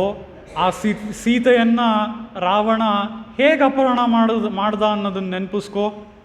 ಅಲ್ಲಿ ಜಟಾಯು ಬಂದು ತನ್ನ ಪ್ರಾಣವನ್ನೇ ಕೊಡುವಂತಹ ರೀತಿಯಲ್ಲಿ ಹೋರಾಡ್ದ. ಆ ಜಟಾಯುವನ್ನೇ ಸಂಹಾರ ಮಾಡಿದವನು ನಮ್ಮ ಈ ರಾವಣ. ಈ ರಾವಣನನ್ನು ನೀನು ಅವನ ವಿರುದ್ಧ ಈ ರೀತಿನ ಯುದ್ಧ ಮಾಡೋದು, ಹೇಗೆ ಯುದ್ಧ ಮಾಡಬೇಕು ನೀನು ಅಂತ ಹೇಳ್ದ ಅವನ ಕಿವಿಯಲ್ಲಿ. ಅಷ್ಟೇ ಸಾಕು, ಅಲ್ಲಿ ಬಂತು ನೋಡಿ ಶ್ರೀರಾಮನಿಗೆ ಕೋಪ. ಅದಕ್ಕೆ ಇಲ್ಲಿ ಗೋದಾದೇವಿ ಹೇಳ್ತಾ ಇರೋದು, ಶಿನತ್ತಿನಾಲ್ ತೆನ್ನಿಲಂಗೈ ಕೋಮಾನೈ ಚಟ್ರ ಅಂತ ಅಂದರೆ, ರಾಮನಿಗೆ ಕೋಪ ಬಂದು ರಾವಣನನ್ನು ಸಂಹಾರ ಮಾಡ್ದ ಅಂತ ಅಂದರೆ, ಯದಿವಾ ರಾವಣ ಸ್ವಯಂ, ಆ ರಾವಣನೇ ಬಂದು ಶರಣಾದರೂ ಕೂಡ ಅವನನ್ನು ಸೇರಿಸ್ಕೊಳ್ತೀನಿ ಅಂತ ಶ್ರೀರಾಮ ಹೇಳಿದರೂ ಸಹ ಇಲ್ಲಿ ಕೋಪ ಬರೋದಕ್ಕೆ ಕಾರಣ ಏನು ಅಂದರೆ, ಲಕ್ಷ್ಮಣ ಈ ರೀತಿಯಾದ ಒಂದು ಗುಟ್ಟನ್ನು ಹೇಳ್ದ. ಜಟಾಯು ಸಂಹಾರದ ಒಂದು ಗುಟ್ಟನ್ನು ತನ್ನ ಕಿವಿಯಲ್ಲಿ ಹೇಳಿದ್ರಿಂದ ಈ ಜಟಾಯು ಸಂಹಾರದ ಒಂದು ನೆನಪು ಶ್ರೀರಾಮನಿಗೆ ಬಂತು. ಕೂಡಲೇ ಕೋಪ ಬಂತು. ಆ ರಾವಣ ಸಂಹಾರ ಆಗಲೇ ನಡೆಯಿತು. ಆ ರೀತಿಯಲ್ಲಿ ನಾವು ನೋಡೋದಾದರೆ, ಮನತ್ತು ಕಿನಿಯಾನೈ ಪಾಡவும் ನೀ ವಾಯ್ತಿರವಾಯ್ ಶಿನತ್ತಿನಾಲ್ ತೆನ್ನಿಲಂಗೈ ಕೋಮಾನೈ ಚಟ್ರೆ. ಈ ರೀತಿಯಾಗಿ ಕೋಪಗೊಂಡು ಆ ರಾವಣನ ಸಂಹಾರ ಮಾಡಿದ್ರೂ ಸಹ ಅಲ್ಲಿ ಒಂದೊಂದು ಕಡೆಯೂ ಕೋಪ ಎಲ್ಲಿವರೆಗೂ ಇರಬೇಕು, ಎಲ್ಲಿ ನಿಲ್ಲಬೇಕು ಅನ್ನೋದನ್ನು ನಾವು ನೋಡ್ಬೋದು. ಈಗ ಕೊನೆಯಲ್ಲೂ ಸಹ ಈ ರೀತಿಯಾಗಿ ರಾವಣ ಸಂಹಾರ ಏನೋ ಮಾಡಿ ಮುಗಿಸ್ದ ಶ್ರೀರಾಮ. ಅದಾದಮೇಲೆ ನಡೆಯುವಂಥ ಒಂದು ಸಂಗತಿಯನ್ನು ನೀವು ನೋಡಬೇಕು. ಅತ್ಯಂತ ಮುಖ್ಯವಾದ ಸಂಗತಿ ಇದು. ಈ ಆ್ಯಂಗರ್ ಮ್ಯಾನೇಜ್ಮೆಂಟ್ ಪ್ರಿನ್ಸಿಪಲ್ಸ್ಗೆ ನಾವೆಲ್ಲರೂ ಪಾಲಿಸಬೇಕಾದಂಥ ಒಂದು ವಿಷಯ ಇದು. ಅದೇನು ಅಂತ ಅಂದರೆ ರಾವಣ ಸಂಹಾರ ಎಲ್ಲ ಆಗೋಯ್ತು. ಅದಾದ ಮೇಲೆ ಆ ರಾವಣನ ಅಂತ್ಯ ಸಂಸ್ಕಾರ ಮಾಡುವಂತಹ ಸಮಯ. ಆ ಸಮಯದಲ್ಲಿ ರಾವಣನ ಅಂತ್ಯ ಸಂಸ್ಕಾರ ಮಾಡಬೇಕು. ಆ ರಾವಣನ ಕಡೆಯವರು ಉಳಿದಿರೋರು ಯಾರು ಅಂದರೆ ವಿಭೀಷಣ ಒಬ್ಬನೇ, ಬೇರೆ ಯಾರೂ ಉಳಿದಿಲ್ಲ. ಆ ರೀತಿಯಲ್ಲಿ ವಿಭೀಷಣ ಶ್ರೀರಾಮನ ಪಕ್ಕನೇ ಇದ್ದಾನೆ. ನೀನೇ ಬಂದು ಈ ಅಂತ್ಯ ಸಂಸ್ಕಾರವನ್ನು ಮಾಡಬೇಕು ಅಂತ ಶ್ರೀರಾಮ ಕೇಳ್ಕೊಳ್ತಾನೆ. ಆಗ ವಿಭೀಷಣ ಹೇಳೋ ಮಾತೇನು ಗೊತ್ತಾ? ಈ ನಮ್ಮಣ್ಣ ರಾವಣನಿಗ ಅವನಿಗೆ ನಾನು ಯಾವತ್ತೂ ಮಾಡಲ್ಲ ಅಂತ ಹೇಳಿ ವಿಭೀಷಣ ಹೇಳ್ತಾನೆ. ಅಂದರೆ ಏನರ್ಥ? ಶ್ರೀರಾಮ, ನೀ ಮರ್ತುಬಿಟ್ಟಿಯಾ? ಈ ರಾವಣ ನಿನಗೆ ಯಾವ್ಯಾವ ರೀತಿ ದ್ರೋಹಗಳನ್ನು ಮಾಡಿದ್ದಾನೆ. ನಿನ್ನ ಸೀತೆಯ ಅಪಹರಣದಿಂದ ಹಿಡಿದು, ಆ ಸಮಯದಲ್ಲಿ ಜಟಾಯುನ ಸಂಹಾರದಿಂದ ಹಿಡಿದು, ಇಲ್ಲಿ ಯುದ್ಧದಲ್ಲಿ ಹನುಮಂತನನ್ನು ಗಾಯಗೊಳಿಸೋದ್ರಿಂದ ಹಿಡಿದು, ಲಕ್ಷ್ಮಣನನ್ನು ಗಾಯಗೊಳಿಸೋದ್ರಿಂದ ಹಿಡಿದು, ಆ ಇಂದ್ರಜಿತ್ ಮೂಲಕ ಲಕ್ಷ್ಮಣ ರಾಮ ನಿನ್ನನ್ನೂ ಸೇರಿ ಅವನು ಮೂರ್ಛೆ ಹೋಗೋ ಹಾಗೆ ಮಾಡಿ ಎಷ್ಟೆಲ್ಲ ದ್ರೋಹಗಳನ್ನು ಮಾಡಿದ್ದಾನೆ ನಿನ್ನ ವಿರುದ್ಧ. ಆ ರಾವಣನಿಗೆ ಹೋಗಿ ಅಂತ್ಯ ಸಂಸ್ಕಾರ ಮಾಡು ಅಂತ ನೀನು ನನಗೆ ಹೇಳ್ತಾ ಇದೆಯಾ ಅಂತ ಹೇಳಿ ವಿಭೀಷಣ ರಾಮನನ್ನು ಕೇಳ್ತಾನೆ. ಅದಕ್ಕೆ ಶ್ರೀರಾಮ ಹೇಳ್ತಾನೆ, ಆ ರಾವಣ ಹೇಗೇ ಇರ್ಬೋದು, ಅವನ ಚಾರಿತ್ರ್ಯ ಹೇಗೇ ಇರ್ಬೋದು, ಹಾಗಿದ್ದರೂ ಸಹ ಈಗ ಒಬ್ಬನ ಸಂಹಾರ ಆಗೋಗಿದೆ ಅಂತ ಅಂದಮೇಲೆ ಅವನ ಕೈಂಕರ್ಯಗಳು, ಅವನ ಅಂತ್ಯ ಸಂಸ್ಕಾರವನ್ನು ಮಾಡುವಂಥದ್ದು ನಿನ್ನ ಕರ್ತವ್ಯ. ಯಾಕೆ ಅಂತ ಅಂದರೆ ನಿಮ್ಮ ಮನೆಯಲ್ಲೇ, ನಿಮ್ಮ ಸಂಬಂಧಿಕರಲ್ಲೇ ಉಳಿದಿರೋವಂಥದ್ದು ನೀನೊಬ್ಬನೇ, ನೀನು ಇದನ್ನು ಮಾಡಬೇಕು ಅಂತ ಹೇಳ್ತಾನೆ. ಆಗಲೂ ವಿಭೀಷಣ ಮನಸ್ಸು ಮಾಡಲಿಲ್ಲ. ಯಾವಾಗ ವಿಭೀಷಣ ಮನಸ್ಸು ಮಾಡ್ತಾನೆ ಅಂತ ಅಂದರೆ ರಾಮ ಒಂದು ಮಾತು ಹೇಳ್ತಾನೆ, ಆಗ ವಿಭೀಷಣ ಮನಸ್ಸು ಮಾಡ್ತಾನೆ. ನಾನು ಇಷ್ಟು ಹೇಳಿದ್ರೂ ನೀನು ನನ್ನ ಮಾತು ಕೇಳಲ್ವಾ ವಿಭೀಷಣ? ನಾನು ಏನು ಮಾಡ್ತೀನಿ ಗೊತ್ತಾ? ನೀನು ಮಾಡಬೇಡ, ತೊಂದರೆ ಇಲ್ಲ, ಪರವಾಗಿಲ್ಲ. ಈ ಕೆಲಸವನ್ನು, ಈ ಅಂತ್ಯ ಸಂಸ್ಕಾರವನ್ನು ನಾನೇ ಹೋಗಿ ಮಾಡ್ತೀನಿ ಅಂತಾನೆ ಶ್ರೀರಾಮ. ಆಗ ವಿಭೀಷಣನಿಗೆ ಬುದ್ಧಿ ಬರುತ್ತೆ. ನಾನೇ ಹೋಗಿ ಆ ರಾವಣನ ಅಂತ್ಯ ಸಂಸ್ಕಾರವನ್ನು ಮಾಡ್ತೀನಿ ಅಂತ ಹೇಳ್ತಾನೆ. ಆ ರೀತಿಯಲ್ಲಿ ವಿಭೀಷಣ ರಾವಣನ ಅಂತ್ಯ ಸಂಸ್ಕಾರವನ್ನು ಮಾಡ್ತಾನೆ. ಇದರಲ್ಲಿ ನಾವು ನೋಡಬೇಕಾಗಿರೋ ವಿಷಯ ಏನು?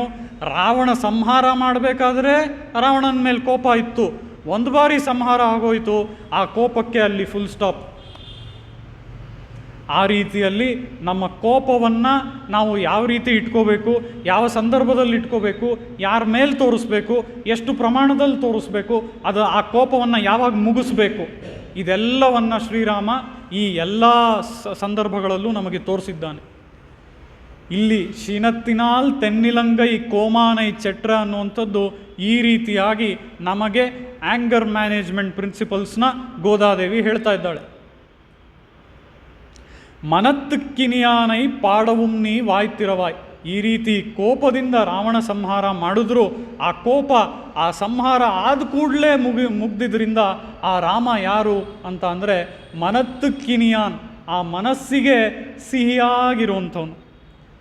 ಇದು ನಮಗೆ ಹೇಗೆ ಗೊತ್ತಾಗತ್ತೆ ಅಂತ ಅಂದರೆ ಆ ರಾಮ ನಾಮವೇ ಹೀಗೆ ಅಲ್ಲವಾ? ಹೇಗೆ ಕೌಸಲ್ಯ ಸುಪ್ರಜಾ ರಾಮ ಅಂತ ಹೇಳಿ ಆ ರಾಮ ಅನ್ನುವಂತಹ ಪದವನ್ನು ನಾನು ಏನು ಮಾಡಿದ್ರೂ ಕರಿಬಾರ್ದು ಅಂತ ವಿಶ್ವಾಮಿತ್ರರು ಅಂದ್ಕೊಂಡಿರ್ತಾರೆ. ಯಾಕೆ ಅಂತ ಅಂದರೆ ವಿಶ್ವಾಮಿತ್ರರು ಈ ರಾಮ ಅನ್ನುವಂಥ ಪದವನ್ನು ಕರೆಯೋದಕ್ಕೆ ಅವ್ರಿಗೆ ಇಷ್ಟ ಇರಲಿಲ್ವಂತೆ.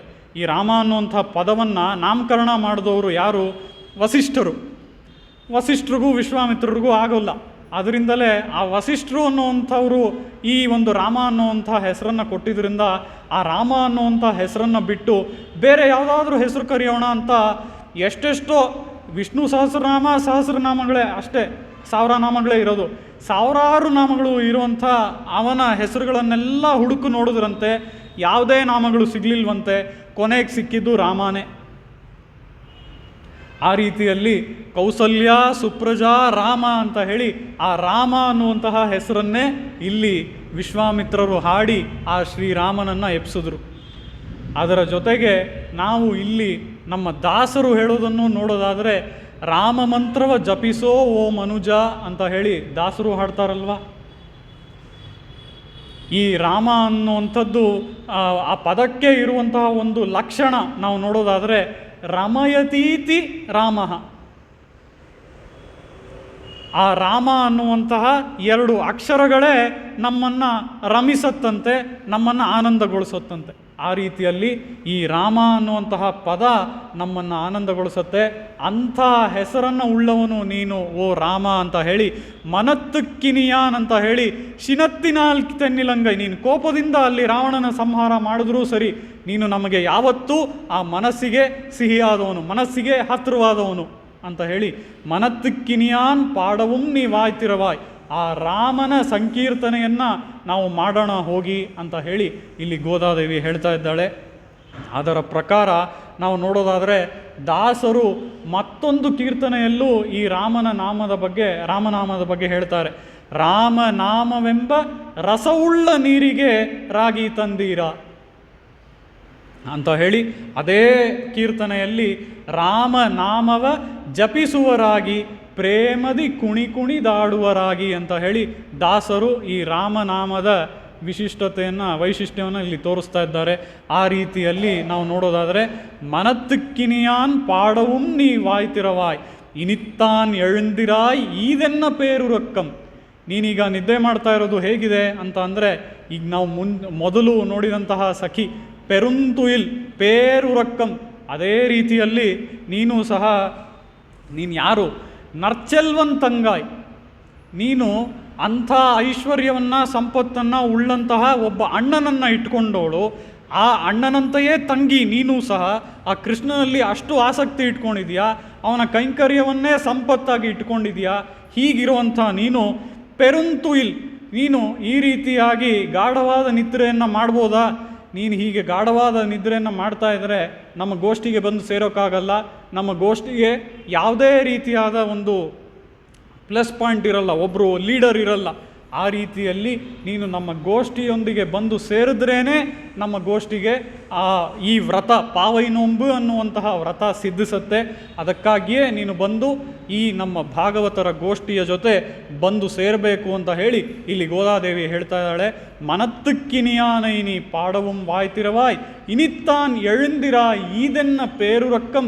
ಇನ್ಮೇಲಾದರೂ ಹೇಳ್ಬಾರ್ದಾ, ಇದೇನು ಇಂಥ ದೊಡ್ಡ ಗಾಢವಾದ ನಿದ್ರೆ, ಇನಿತ್ತಾನ್ ಎഴുந்திರಾ ಈದೆನ್ನ ಪೇರುರಕ್ಕಂ ಅನೈತ್ತಿಲ್ಲತ್ತಾರುಂ ಅರಿಂದೇಲೋರೆಂಪಾವಾಯ್. ಇಲ್ಲಿ ನಾನು ಒಬ್ಬಳೇ ಬಂದಿಲ್ಲ, ನನ್ನ ಜೊತೆ ಎಲ್ಲರೂ ಬಂದಿದ್ದಾರೆ. ಅವರೆಲ್ಲರೂ ಈಗ ನಾನು ಎಬ್ಬಿಸ್ತಾ ಇರೋದನ್ನು ನೋಡ್ತಾ ಇದ್ದಾರೆ, ಕೇಳ್ತಾ ಇದ್ದಾರೆ. ನೀನು ಹೇಗಿರೋಳು?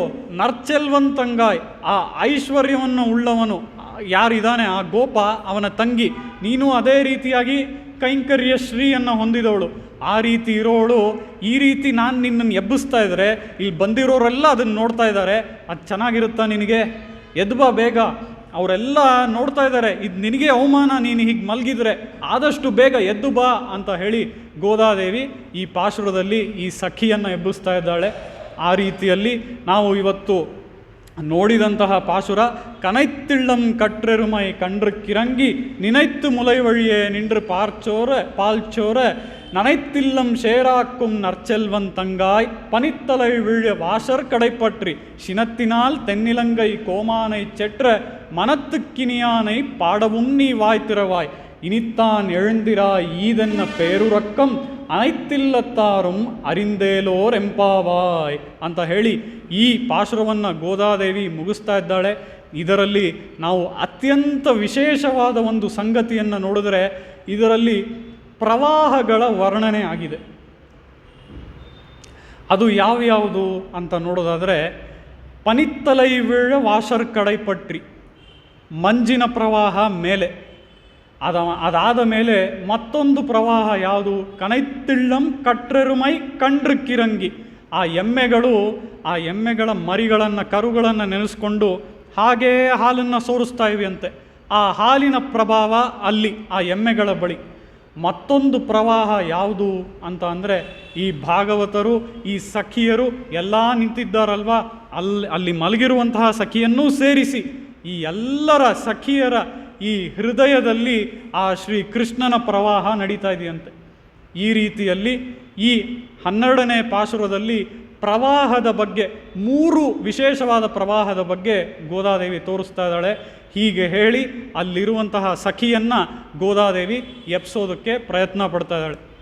ಆ ಸಖಿಯು ಕೂಡ ಎದ್ದು ಬಂದು ಈ ಒಂದು ವ್ರತಕ್ಕೆ ಗೋದಾದೇವಿ ಮತ್ತು ಸಖಿಯರೊಡನೆ ಸೇರಿ ಈ ವ್ರತವನ್ನು ಅನುಷ್ಠಾನ ಮಾಡ್ತಾಳೆ. ಆ ರೀತಿಯಲ್ಲಿ ಈ ಪಾಶುರವನ್ನು ಗೋದಾದೇವಿ ಮುಗಿಸ್ತಾ ಇದ್ದಾಳೆ. ಈಗ ನಾವು ನಾಳೆಯ ಪಾಶುರವನ್ನು ಹೇಳಿ ಈ ಉಪನ್ಯಾಸವನ್ನು ಮುಗಿಸ್ಕೊಳ್ಳೋಣ.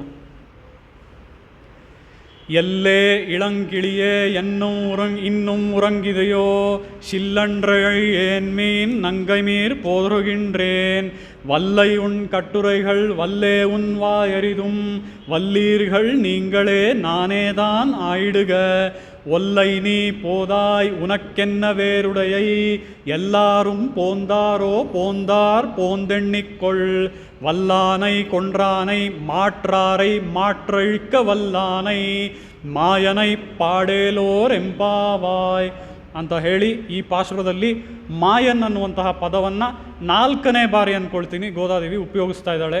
ಈ ಮಾಯನ್ ಅನ್ನುವಂತಹ ಪದ ಅತ್ಯಂತ ಆಶ್ಚರ್ಯಕರವಾದ ಲೀಲೆಗಳನ್ನು ನಡೆಸುವನು. ಆ ರೀತಿಯಾಗಿ ಈ ಮಾಯನ್ ಅನ್ನುವಂತಹ ಪದವನ್ನು ಆಶ್ಚರ್ಯಕರವಾಗಿ ಗೋದಾದೇವಿಯು ಸಹ ಹಲವು ಬಾರಿ ಈ ತಿರುಪ್ಪಾವೈನಲ್ಲಿ ಉಪಯೋಗಿಸಿದ್ದಾಳೆ. ಕವಿತಾರ್ಕಿಕ ಸಿಂಹಾಯ ಕಲ್ಯಾಣ ಗುಣಶಾಲಿನೇ ಶ್ರೀಮತೆ ವೆಂಕಟೇಶಾಯ ವೇದಾಂತ ಗುರವೇ ನಮಃ. ವಾದಿದ್ವಿಪಶಿರೋಭಂಗ ಪಂಚಾನ ಪರಾಕ್ರಮಃ ಶ್ರೀಮಾನ್ ವೆಂಕಟನಾಥಾರ್ಯ ಚಿರಂ ವಿಜೇತಾಂ ಭುವಿ. ಶ್ರೀಮತೆ ಶ್ರೀ ಲಕ್ಷ್ಮೀ ನೃಸಿಂಹ ದಿವ್ಯಪಾದುಕಾ ಸೇವಕ ಶ್ರೀವನ್ಷಡೋಪಶ್ರೀ ನಾರಾಯಣ ಯತೀಂದ್ರ ಮಹಾದೇಶಿಕಾಯ ನಮಃ. ಶ್ರೀಮತೆ ಶ್ರೀವನ್ಷಡೋಪಶ್ರೀ ರಂಗನಾಥ ಯತೀಂದ್ರ ಮಹಾದೇಶಿಕಾಯ ನಮಃ. ಶ್ರೀಮತೆ ವಾತ್ಸ್ಯ ಶ್ರೀ ಕೃಷ್ಣಮಾರ್ಯ ಮಹಾದೇಶಿಕಾಯ ನಮಃ. ಅಸ್ಮದ್ಗುರುಭ್ಯೋ ನಮಃ.